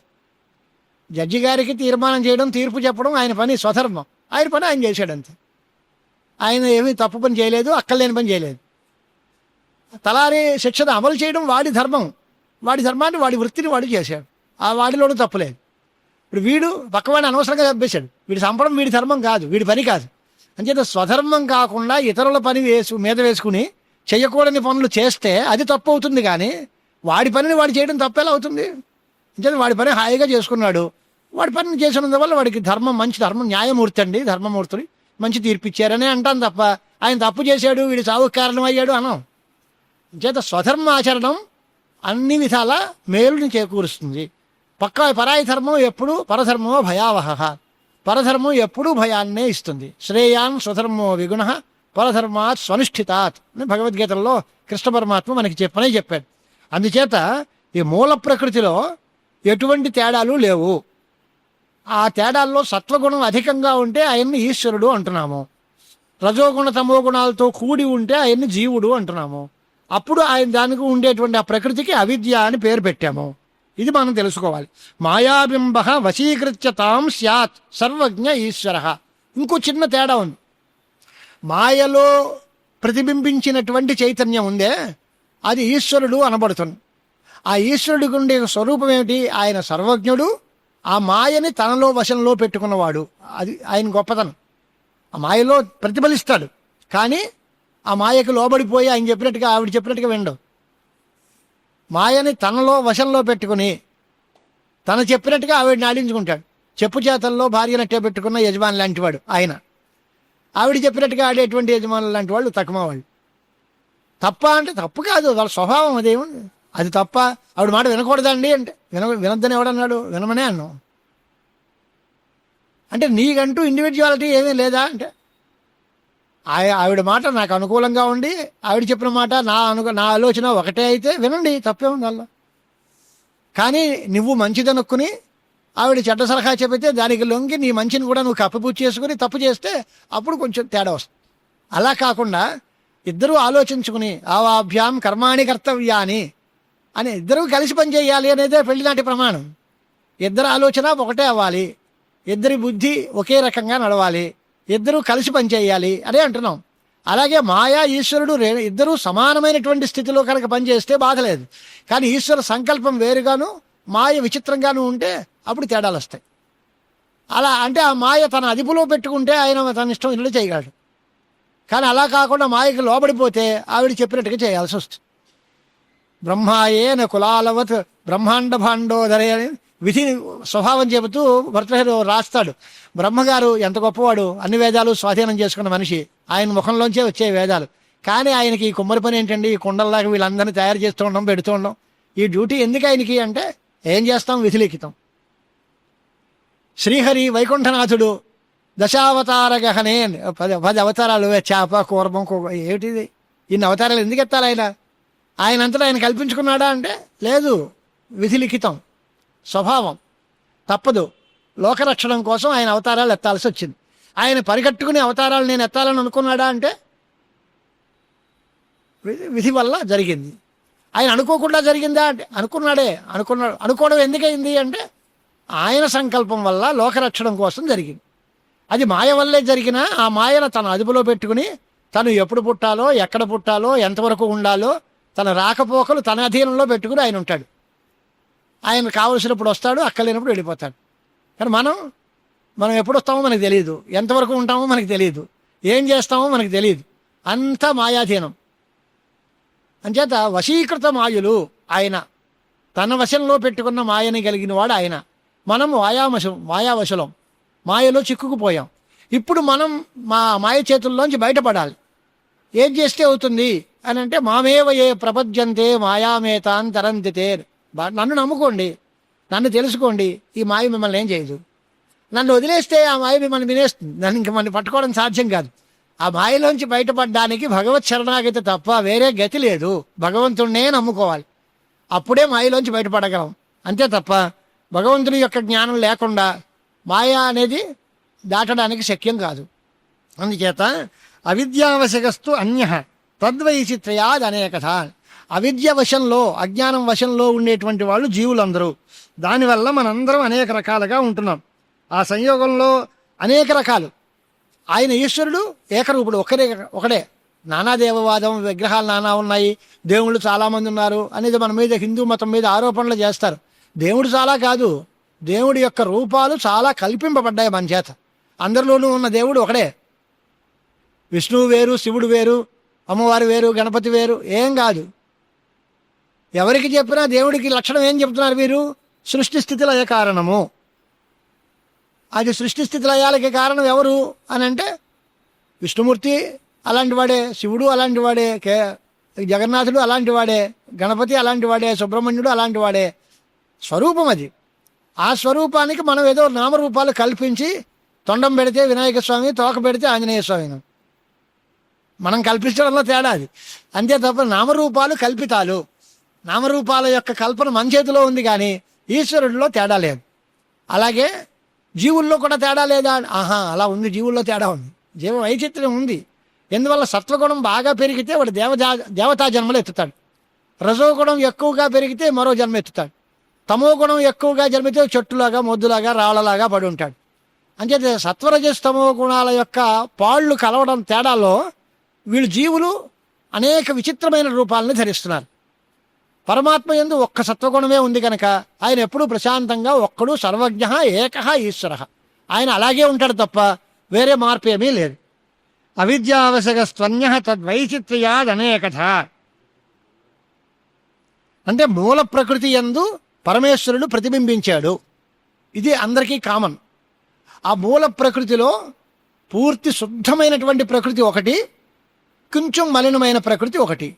శుద్ధమైన ప్రకృతిలో పరమాత్మ ప్రతిబింబిస్తే దానికి ఈశ్వరుడు అని పేరు పెట్టాము. మలిన సత్వ ప్రధానమైతే అంటే సత్వంతో రజోగుణాలు కలిసిపోయి దాంట్లో ప్రతిబింబించిన చైతన్యం అయితే దానికి జీవుడు అనేటువంటి విషయం చెప్పాం. ఈ వీటికి ఏం పేరు పెడతారు శాస్త్రంలో? మాయా, అవిద్య అన్నారే, అజ్ఞానము అని. వీటికి ఏం పేరు పెడతారు అంటే ఉపాధులు అని పేరు పెడతారు. ఈ ఉపాధుల వల్ల మనం దీనిలో తేడా ఉంది. ఉపాధి అంటే దానికి అర్థం ఏంటి అంటే ఆవరణం, ఏదో దానికి ఒక షేప్ కల్పించడం లేదా అడ్డంగా ఉండటం. ఈ ఆవరణం వల్ల ఈ రకంగా ఉంది. ఆ ఆవరణం కొంచెం పొడుగుపాటిది అంటే లైట్లు పెట్టామనుకోండి, మనం దీపం చూపు లైట్లు పొడుగ్గా కాంతి వస్తుంది. పొట్టిగా ఉన్న బల్బులో అయితే కాంతి అదో రకంగా ఉంటుంది. లోపల ఉండే కరెంటుకి ఈ రకాల రూపాలు ఉంటాయా? ఆ షేప్ని బట్టి కదా. ఎర్రటి బల్బులో పెడితే దానిలోంచి వచ్చే కాంతి ఎర్రగా ఉంటుంది, నీలం బల్బు పెడితే నీలంగా కాంతి వస్తుంది, ఆకుపచ్చ బల్బు పెడితే ఆకుపచ్చగా కాంతి వస్తుంది. కరెంటు ఆకుపచ్చగా ఉండును, కరెంటు ఎర్రగా ఉండును, నల్లగా ఉండును అంటే కరెంటు ఎర్రగా ఉండడం ఏంటండి అంటాం కదా మనం. అదేం ఉండదు, దానిపైన డొక్కు ఎలా ఉంటుందో ఆ డొక్కులోంచి వచ్చింది కనుక ఆ రూపంతో బయటికి వస్తుంది అంతే. ఎర్ర కళ్ళద్దాలు పెట్టుకుని చూస్తే అంతా ఎర్రగానే ఉంటుంది, పచ్చ కళ్ళద్దాలు పెట్టుకుంటే పచ్చగానే ఉంటుంది. అది దాని తేడా ఎక్కడొచ్చింది అంటే ఆ ఉపాధుల్లో, ఆ పక్కన ఉండేటువంటి వాటిల్లో తేడా తప్ప వస్తువులో తేడా లేదు. అలాగే ఈ ప్రతిబింబాల్లో ఉపాధిలో ఉండేటువంటి ధర్మాలు ఆ ఉపహితమైన వస్తువులో కూడా, ఉపాధిలో ఉండే ధర్మాలు ఉపహితమైన వస్తువుల్లో కూడా కనిపిస్తూ ఉంటాయి అనేటువంటిది మనం అభిప్రాయం చేసుకోవాలి. అంచేత బ్రహ్మము మాయయందు అవిద్యలయందు కూడా ప్రకాశిస్తూ ఉంటుంది. దాంట్లో ఒకటి కారణోపాధి, రెండవది కార్యోపాధి అని పిలుస్తూ ఉంటారు. కార్యోపాధి అంటే ఏమిటి, కారణోపాధి అంటే ఏమిటి అనేదానికి కారణోపాధి ఈశ్వర, కార్యోపాధిరయం జీవ. కార్యము ఉపాధిగా గెలిగితే వాడిని జీవుడు అంటాం, కారణము ఉపాధిగా గెలిగితే దాన్ని ఈశ్వరుడు అంటారు. ఈ జీవుడు వాస్తవంగా ఉన్నాడా? జీవుడు కల్పింపబడ్డాడు, పరమాత్మ యందు కల్పింపబడ్డాడు. ఈశ్వరుడు పరమాత్మ యందు కల్పింపబడ్డాడు. జీవభావం ఈశ్వరభావం రెండూ మన కల్పన వల్ల ఉంది. ఇవి రెండు వదిలేస్తే శుద్ధమైన చైతన్యము పరబ్రహ్మము అని మనం శ్లోకాలు చెప్పుకునే దానికి కూడా అదే అర్థం. గురుర్ బ్రహ్మ, గురుర్ విష్ణు, గురుర్దేవో మహేశ్వర అన్నాం. అంటే సృష్టికర్త అయినటువంటి బ్రహ్మగారు గురువే, స్థితికర్త అయినటువంటి మహావిష్ణువు కూడా బ్రహ్మే. అలాగే పరమాత్ముడు సంహారకారకుడైన శ్రీహరి పరమేశ్వరుడు కూడా బ్రహ్మే. చెప్పి తర్వాత ఏమిటి, గురు సాక్షాత్ పరం బ్రహ్మాన్. పరం బ్రహ్మ అంటే ఇవేవీ లేనివాడు, ఆయన సృష్టి చేయడు, స్థితి చేయడు, సంహారం చేయడు, ఏమీ చేయడు. అలాంటి శుద్ధమైనటువంటి నిరాకార నిర్గుణ పరబ్రహ్మము ఆయన గురువే. అంటే గురువుకి సృష్టి చేసే శక్తి ఉంది, స్థితి చేసే శక్తి ఉంది, సంహరించే శక్తి ఉంది, ఏమీ లేకుండా ఉదాసీనంగా హాయిగా నిర్మలంగా ఉండేటువంటి శక్తి కూడా ఉంది. బ్రహ్మ అనే శబ్దం రెండు రకాలు. పుల్లింగమైన బ్రహ్మ అనే శబ్దం చెబితే చతుర్ముఖ ప్రజాపతి సృష్టికర్త అని అర్థం. బ్రహ్మ అని నపుంసకలింగంగా అకారాంతంగా చెబితే పరబ్రహ్మము అని అర్థం. పరబ్రహ్మము ఏం చేస్తుంది అంటే ఏమి చేయదు, శుద్ధమైన చైతన్యము అని అర్థం. ఆ శుద్ధమైన చైతన్యం మాయలో ప్రతిఫలించి ఈశ్వరుడు అనే పేరు పొందితే ఆయన మళ్ళీ బ్రహ్మ, విష్ణు, మహేశ్వరుడు, ఇంద్రుడు, వాయువు, చంద్రుడు ఇలా రకరకాలుగా తెలుస్తుంది. ఆయన వాళ్ళ వాళ్ళ పనులన్నీ చేస్తూ ఉంటారు. శుద్ధమైన పరమాత్మ చైతన్యానికి ఏ పని లేదు, చేయదు. మనం కూడా జీవన్ముక్తులుగా ఉండి మోక్షం పొందిపోతే అప్పుడేమవుతుంది, ఏమీ ఉండదు, చేయాల్సిన పని మిగలదు. సర్వకర్తవ్యతాహాని కృతకృత్యతాచ అన్నారు భాష్యకారులు. చేయాల్సిన పనులు ఏమీ మిగలవు, ఏ పని చేసి పొందాల్సిన లాభాలు ఏమీ ఉండవు, బాధ్యతలు ఏమీ ఉండవు, హక్కులు అంతకన్నా ఉండవు. ఏమీ లేని స్థితి ఏదో అదే మోక్షం అంటే. అంచేత ఇక్కడ మనం తెలుసుకోవాల్సింది ఏంటి అంటే సా కారణ శరీరం స్యాత్ ప్రాజ్ఞస్తత్ర అభిమానవాన్. అవిద్య కారణ శరీరము అని పిలుస్తుంది. మనకి శరీరత్రయ విభాగం అని స్థూల శరీరం, సూక్ష్మ శరీరం, కారణ శరీరం అని మూడు శరీరాలు. స్థూల శరీరం అంటే ఇప్పుడు మనందరం శరీరం అని అనుకునేదేదో అది స్థూల శరీరం. అన్నం చేత తయారయ్యి అన్నం చేత వృద్ధి పొంది అనేక రకాలైనటువంటి పనులను చేస్తూ ఉండేటువంటి శరీరానికి స్థూల శరీరము అని పేరు. దీని తర్వాత దీని లోపల ఉండేటువంటివి లింగ శరీరం, కారణ శరీరం అనే పేరుతోటి, సూక్ష్మ శరీరం అనే పేరుతోటి మరొకటి ఉంటుంది. దానిలో ఇంద్రియాలు, మనస్సు, బుద్ధి ఇలాంటివన్నీ దానిలో ఉంటాయి. కారణ శరీరము అంటే దీనికి కారణమైన శరీరం వేరే ఉంది అనుకోకూడదు. కారణ శరీరం అజ్ఞానమే, అజ్ఞానాన్నే కారణ శరీరము అంటారు. సా అవిద్య కారణ శరీరం స్యాత్. దానికి ప్రాజ్ఞస్తత్ర అభిమానవాన్ అంటే జీవుడికి ఉపాధిగా అవిద్య చెబితే అది ప్రపంచానికి కారణం అవుతోంది కనుక అది శరీరం వలె దాన్ని ఆవరించింది కాబట్టి దానికి కారణ శరీరము అని వ్యవహారం వచ్చింది. ఈ అవిద్యే ప్రపంచానికి కారణం. అది శరీరంలాగా మనని ఆవరించి పెట్టింది. ఆ శరీరం ఎలా అయితే ఆత్మని ఆవరించి ఉందో అలాగే ఇది కూడా బ్రహ్మని ఆవరించి ఉంది కనుక శరీరము అనే పేరు దానికి వచ్చింది. అది శరీరం కాదు, అది అజ్ఞానము. దానికి కాళ్ళు చేతులు మొదలైనవి ఉండవు.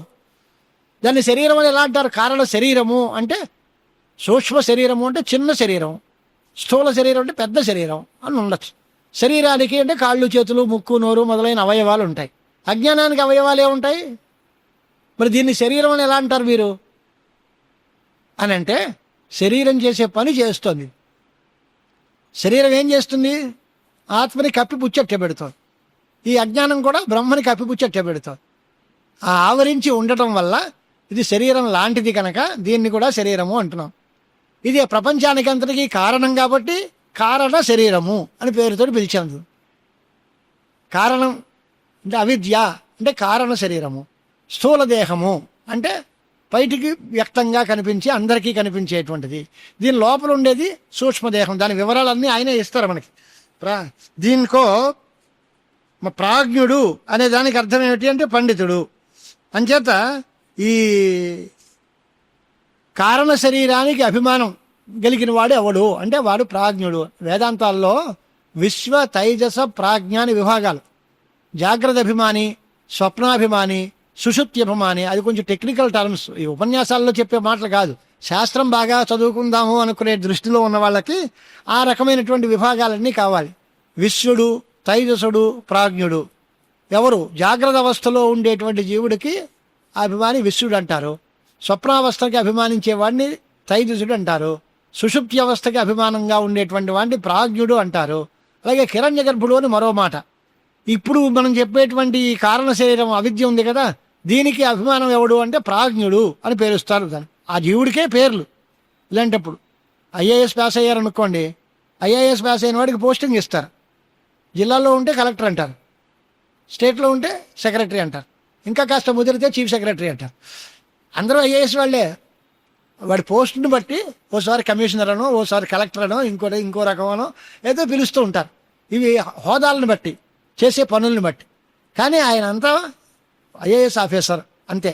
అలాగే ఇక్కడ కూడా జాగ్రత్త అవస్థలో ఆయన ఉండేటువంటి వాడికి జీవుడు, వాడు విశ్వడు అని పేరుస్తారు.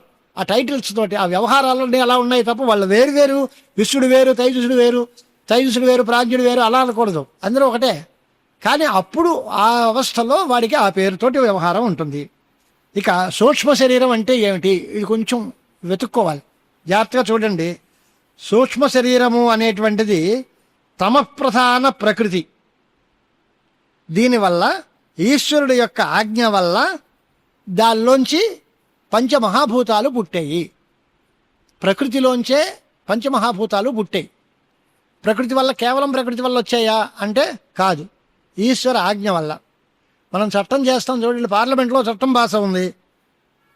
అది ఇంప్లిమెంట్ అవ్వాలంటే ఏమవ్వాలి? రాష్ట్రపతి గారు ఆమోదం కావాలి. కేవలం పార్లమెంట్లో డిస్కస్ చేసి బిల్లు పెట్టినా అది ప్రెసిడెంట్ అప్రూవ్ అవ్వకపోతే అది అమల్లోకి రాదు. ప్రెసిడెంట్ గారు ఏం చేశారు అంటే ఒప్పుకున్నారు అంతే. ఆయన చేసాడా బిల్లు అంటే ఆయన చేయడు, చేసేది వీళ్ళే. వీళ్ళందరూ కలిసి ఓ చట్టం తయారు చేసి దాన్ని అంతా తీర్మానం చేసి ఆయన దగ్గరికి పంపిస్తారు. ఆయన ఆమోద ముద్ర వేస్తారు, అది అమల్లోకి వస్తుంది. అలాగే ఈ ప్రకృతే పంచమహాభూతాలని సృష్టి చేస్తుంది. కానీ సార్ మీ పర్మిషన్తో అని ఓ మాట అంటుంది. అది ఈశ్వరుడు యొక్క ఆజ్ఞ తీసుకుంటుంది. ఇది తీసుకుని ఈ సృష్టికర్త ఈవిడ నడుపుతుంది కథని.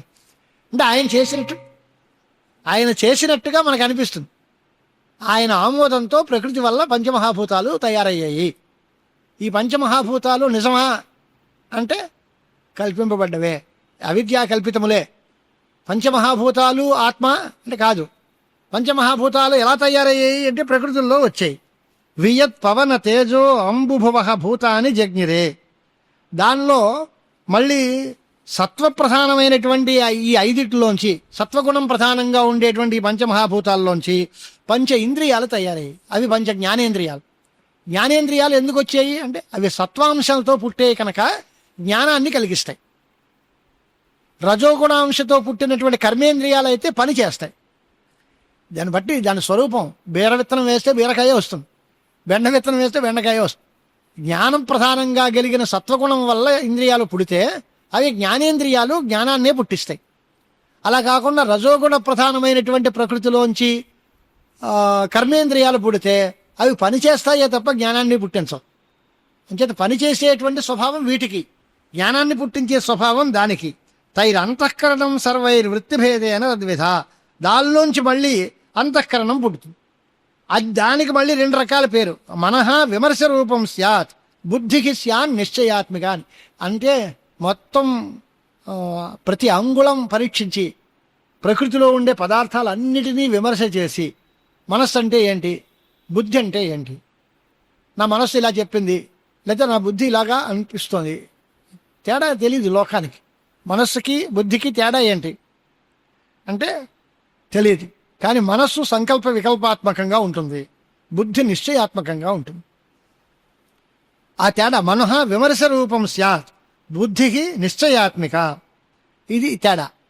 అంచేత బుద్ధిని బట్టి వాడు బుద్ధిమంతుడు అంటే నిశ్చయంగా వాడు నిర్ణయం చేయగలిగిన వాడు.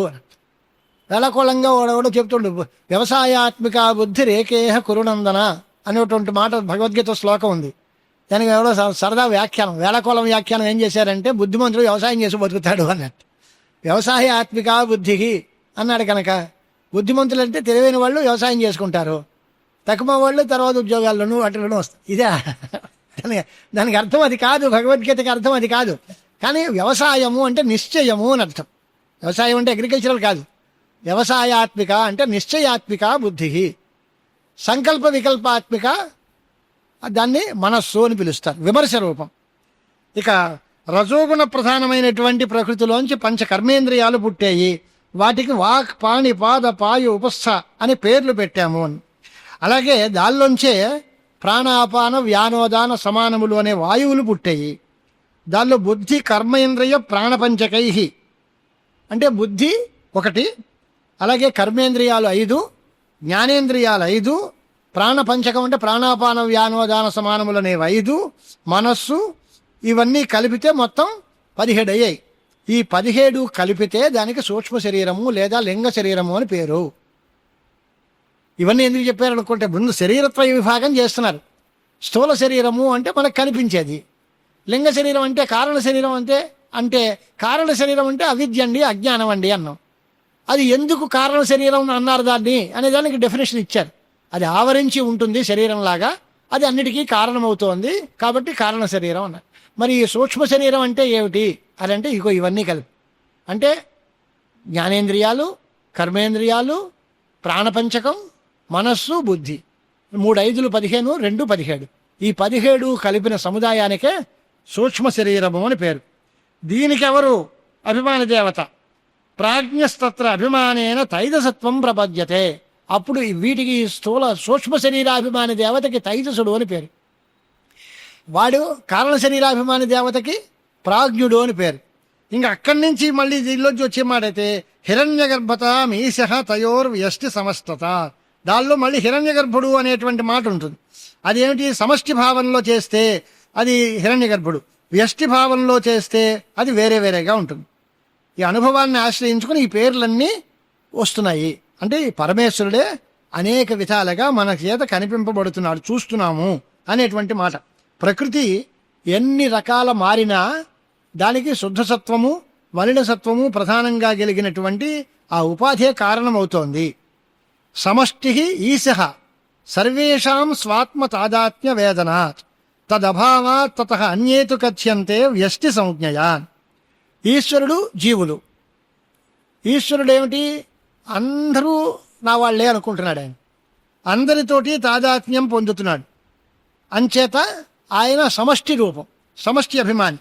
అన్నిటికీ ప్రపంచం అంతా కూడా ఆయనతోటే తాదాత్మ్యాన్ని పొందింది కనుక ఈ ప్రపంచం అంతా నాదే, ఈ ప్రపంచం అంతటితోటి తాదాత్మ్యం నేను పొందాను అనుకున్నాడు కనుక సమష్టి భావం కలిగిన వాడు ఆయన.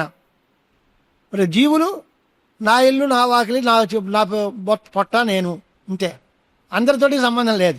వ్యష్టి భావంతో వీళ్ళు ఉంటారు కనుక వీళ్ళు దీనివల్ల వ్యష్టికి ఆ పేరు ఉండేటువంటి పేరు దీనికి ఉంది. వ్యష్టిపాచకుడు అనేటువంటి పేరు ఈ జీవులకి అందరికీ ఉంది. జీవుడికి ఈశ్వరుడికి ఉండేటువంటి తేడా ఇది. ఈ సృష్టి అంతా ఎందుకు చేశారు అసలు? దీని ప్రయోజనం ఏంటి? ఎవరి కోసం సృష్టి అని అంటే జీవుడి యొక్క సుఖ దుఃఖాలను అనుభవమే ఈ సృష్టికి పరమార్థం. సృష్టి ప్రయోజనం ఏమిటి అంటే జీవుడు సుఖంగా ఉండడమో లేదా జీవుడు దుఃఖాలని పొందడమో ఏదో ఒకటి. ఆయన ఈశ్వరుడు లీలామాత్రంగా అన్ని చూస్తూ కూర్చుంటాడు, ఆయనకి సుఖం లేదు, దుఃఖం లేదు. ఈశ్వరుడికి సుఖదుఖాలతో ప్రమేయం లేదు. కర్మ విపాకములు కానీ కర్మాశయములు కానీ ఇవన్నీ ఏమీ లేకుండా ఉండేటువంటి వాడు ఈశ్వరుడు. అన్నీ అనుభవించి సుఖాన్ని దుఃఖాన్ని అనుభవించేవాడు జీవుడు. ఈ సృష్టికి అంతా కూడా ఆయన కేవలం సాక్షిభూతంగా నిలుస్తాడు. ఈ జీవుడు సుఖదుఖాలను అనుభవిస్తూ ఉంటారు. ఈ సృష్టికి పరమార్థం ప్రయోజనం ఏమిటి అని అంటే కేవలం జీవుడి యొక్క ఉపభోగం, సుఖదుఖ సాక్షాత్కారం. వీడు చేసుకున్నటువంటి మంచి చెడ్డ పనుల వల్ల సుఖదుఖాలని వీళ్ళు అనుభవించడం కోసమే ఈ సృష్టి అంతా తయారైంది. ఇదంతా మాయాకల్పితం. ఇదంతా సూక్ష్మ శరీరం గురించి వర్ణించాడు. అంటే వెనక నుంచి వచ్చాడు. కారణ శరీరం చెప్పారు, సూక్ష్మ శరీరం చెప్పారు. ఇప్పుడు స్థూల శరీరం ఎందుకు చెబుతున్నారు అంటే మీరు సృష్టికి కారణం భోగం అన్నారు కనుక ఆ భోగం ఎలా కుదురుతుంది? ఆత్మకి సుఖాన్ని అనుభవించాలి అని ఉంటుంది. ఎలా అనుభవిస్తుంది? అనుభవించడానికి ఏదో ఒక సాధనం కావాలి. ఆత్మకి సుఖాన్ని అనుభవించడానికైనా సాధనం కావాలి, దుఃఖాన్ని అనుభవించడానికైనా సాధనం కావాలి. అది ఏది అంటే అదే శరీరము. ఆత్మనః భోగాయతనం శరీరం. సుఖ దుఃఖాలని అనుభవించడానికి ఉపయోగపడేటువంటి ఇన్స్ట్రుమెంట్ పేరే సాధనం, శరీరము అని పేరు. ఆ స్థూల దేహంతో సుఖాన్నో దుఃఖాన్నో అనుభవిస్తాము. శరీరం చల్లగా చందనం వేసి ఒంటికి పూసుకుంటే అబ్బా చల్లగా బాగుందండి అంటే, కారం రాసుకుంటే ఉండేది మండిపోతుందండి అంటే. కారం రాసింది దేనికి? శరీరానికి. గంధం రాసింది శరీరానికే. కానీ చల్లగా ఉంది, దుఃఖంగా ఉంది, మంట మండుతోంది అనేవాడు వీడు. వీడికి మంట ఎందుకు వచ్చింది అంటే వీడి శరీరానికి కారం పులివితే వీడికి దుఃఖం, వీడి శరీరానికి చంద్రం పూస్తే వీడికి సుఖం. శరీరం ద్వారా సుఖ దుఃఖాలను వీడు అనుభవిస్తున్నాడు. కనుక జీవుడికి సుఖ దుఃఖ అనుభవం కోసం సృష్టి తయారైంది కనుక ఆ సుఖ దుఃఖాలను అనుభవించడానికి వాడికంటూ ఒక సాధనం కావాలి. కాబట్టి స్థూల శరీరాన్ని ఏర్పాటు చేశారు భగవంతుడు. ఆ స్థూల శరీరం తద్భోగాయ పునః భోగ్య భోగాయతన జన్మనే పంచీకరోతి భగవాన్ ప్రత్యేకం వియదాధికం. ఈ స్థూల శరీరం ఎలా ఏర్పడింది? స్థూల శరీరము అంటే ఇదంతా ఆకాశంలోంచి ఊడిపడిందా? బొమ్మ కారు ఎలా తయారవుతుంది? లేదా మనం ఇంట్లో ఒక వడ్రం మేస్త్రిని పిలిచి కుర్చీ చేయండి అన్నాం అనుకోండి, ఆ కుర్చీ అనేది ఆకాశంలోంచి ఎలా ఉంటే ఒకసారి కుర్చీ అంటారు ఏంటి? అలాగే రాదుగా. అక్కడ ఉన్నది కర్ర ముక్కలే. ఈ కర్ర ముక్కల్ని దానికి తగిన షేప్లో దాన్ని చెక్కి ఒకటి కాళ్ళలోనో ఒకటి బర్రలోనో చేతులనో ఏదో తయారు చేసి బిగిస్తే అప్పుడు అది కుర్చీ అవుతుంది. అంటే మనకి కావలసినటువంటి ఆకారంలో ఆ వస్తువుని తయారు చేస్తే దానికి మనం కావాల్సిన పేరు పెట్టుకుంటాం. కుర్చీ చేయండి, డ్రాయర్ చేయండి, మంచం చేయండి, సోఫా చేయండి అంటే అన్నిటికీ ఉపయోగపడేది కర్రే. కానీ దాన్ని ఈ రకంగా మలిస్తే ఈ పేరుతో మనం వాడుకుంటున్నాం. అలాగే పంచభూతాలే ఉన్నాయి అక్కడ. స్థూల శరీరము అని ఎలా వస్తుంది?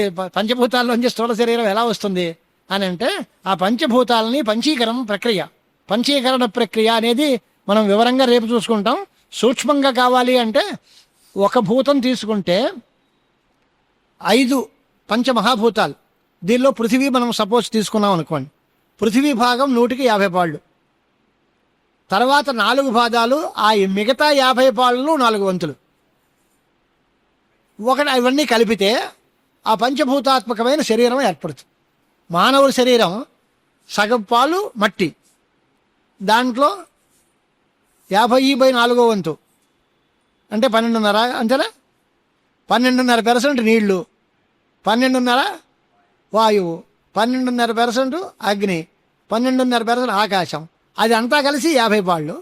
భూమి 50 పాళ్ళు వెరసి మానవ శరీరం ఏర్పడింది. ఇలాగ పంచభూతాల్లోనూ ఒక భూతం తీసుకుని సగం పాలు ఈ భూతంతో నింపి మిగతా 4 భూతాల తాలూకు పాళ్ళని 4 వంతులు చేసి అన్ని కలిపితే అది మిక్స్ అయితే అప్పుడు అది ఓ శరీరం ఏర్పడుతుంది. అది పార్థివ శరీరం పృథివిలో సంబంధించి మనకి. జలీయ శరీరం వరుణలోకంలో ఉంటుంది. దానిలో 50 పాళ్ళు నీళ్లే ఉంటాయి. తకిమా 4 పాళ్ళు ఈ తకిమా 4 భూతాలకి కలుస్తాయి.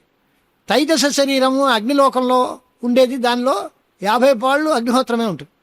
వాయవీయ శరీరము అని గాలి ధూళి దెయ్యం అంటామే, దానిలో వాయువు పాళ్ళు 50 పాళ్ళు ఉంటాయి. దీని పాళ్ళు 4 తక్కువ ఉంటాయి. అలాగే పంచభూతాల్లోనూ ఏ భూతం ఎక్కువ పాల్లో ఉందో అది దానికి సంబంధించిన శరీరంగా వ్యవహారం ఉంటుంది. 5 5 భూతాలు ఉంటాయి. దానిలో ఏమీ మార్పు ఉండదు, పూర్తిగా లేకుండా ఉండదు. మానవ శరీరంలో కూడా భూమి పాలు ఎక్కువ ఉన్నట్టుగా నీరు, నిప్పు, ఆకాశం, గాలి ఉంటాయి, లేకుండా ఉంటే శరీరం తయారవదు. అన్నీ ఉంటాయి కానీ దాని పాళ్ళు సమానంగా ఉంటాయి. ఇతర భూతాల పాళ్ళన్నీ సమానంగా ఓ 50 పాళ్ళు సగభాగం అవన్నీ కలిసి పంచుకుంటాయి. ఇదొక్కటి 50 పాళ్ళు ఉంటుంది. దానికి పంచీకరణం అని పేరు. ఆ పంచీకరణం చేత పంచమహాభూతాల వల్ల ఒక స్థూల శరీరం ఏర్పడుతుంది. ఈ శరీరంతో జీవుడు సుఖ దుఃఖాలని అనుభవిస్తాడు. ఈ శరీరంలో ఉండి ఈ శరీరమే నేదనే భ్రాంతిపడి ఈ శరీరమే నేను అని అనుకుని వీడికి సుఖమో దుఃఖమో పొందుతున్నాడు. ఇప్పుడు మనం చేయాల్సిన పని ఏంటి? అది డొక్కురా బాబు, అసలు అవతల పారేసి రాళ్ళు. మనం ఏదో ఆఫీసర్ యూనిఫామ్ వేసుకుని పెద్ద మంచి సూటు బూటు అన్నీ కలిసి పోలీసు డ్రెస్సులో వేసుకుని వెళ్ళాం అనుకోండి, ఒళ్ళంతా చెమట పట్టేసి చికాకుగా ఒళ్ళంతా దురదహేస్తూ ఉంటుంది. ఇంటికి వచ్చి ఆ వెధవ డ్రెస్ అంతా అవతల పారేసి అక్కడ స్నానం చేసి లుంగి కట్టు కూర్చుంటే అబ్బాయి ప్రశాంతంగా ఉంది అంటాను. దుఃఖం ఎక్కడొచ్చింది? ఆ డ్రెస్సులో ఉంది. ఆ వెధవ బాధ అంతా పక్కన తీసేసి హాయిగా ప్రశాంతంగా ఉంటే నీకు సుఖంగా ఉంటుంది.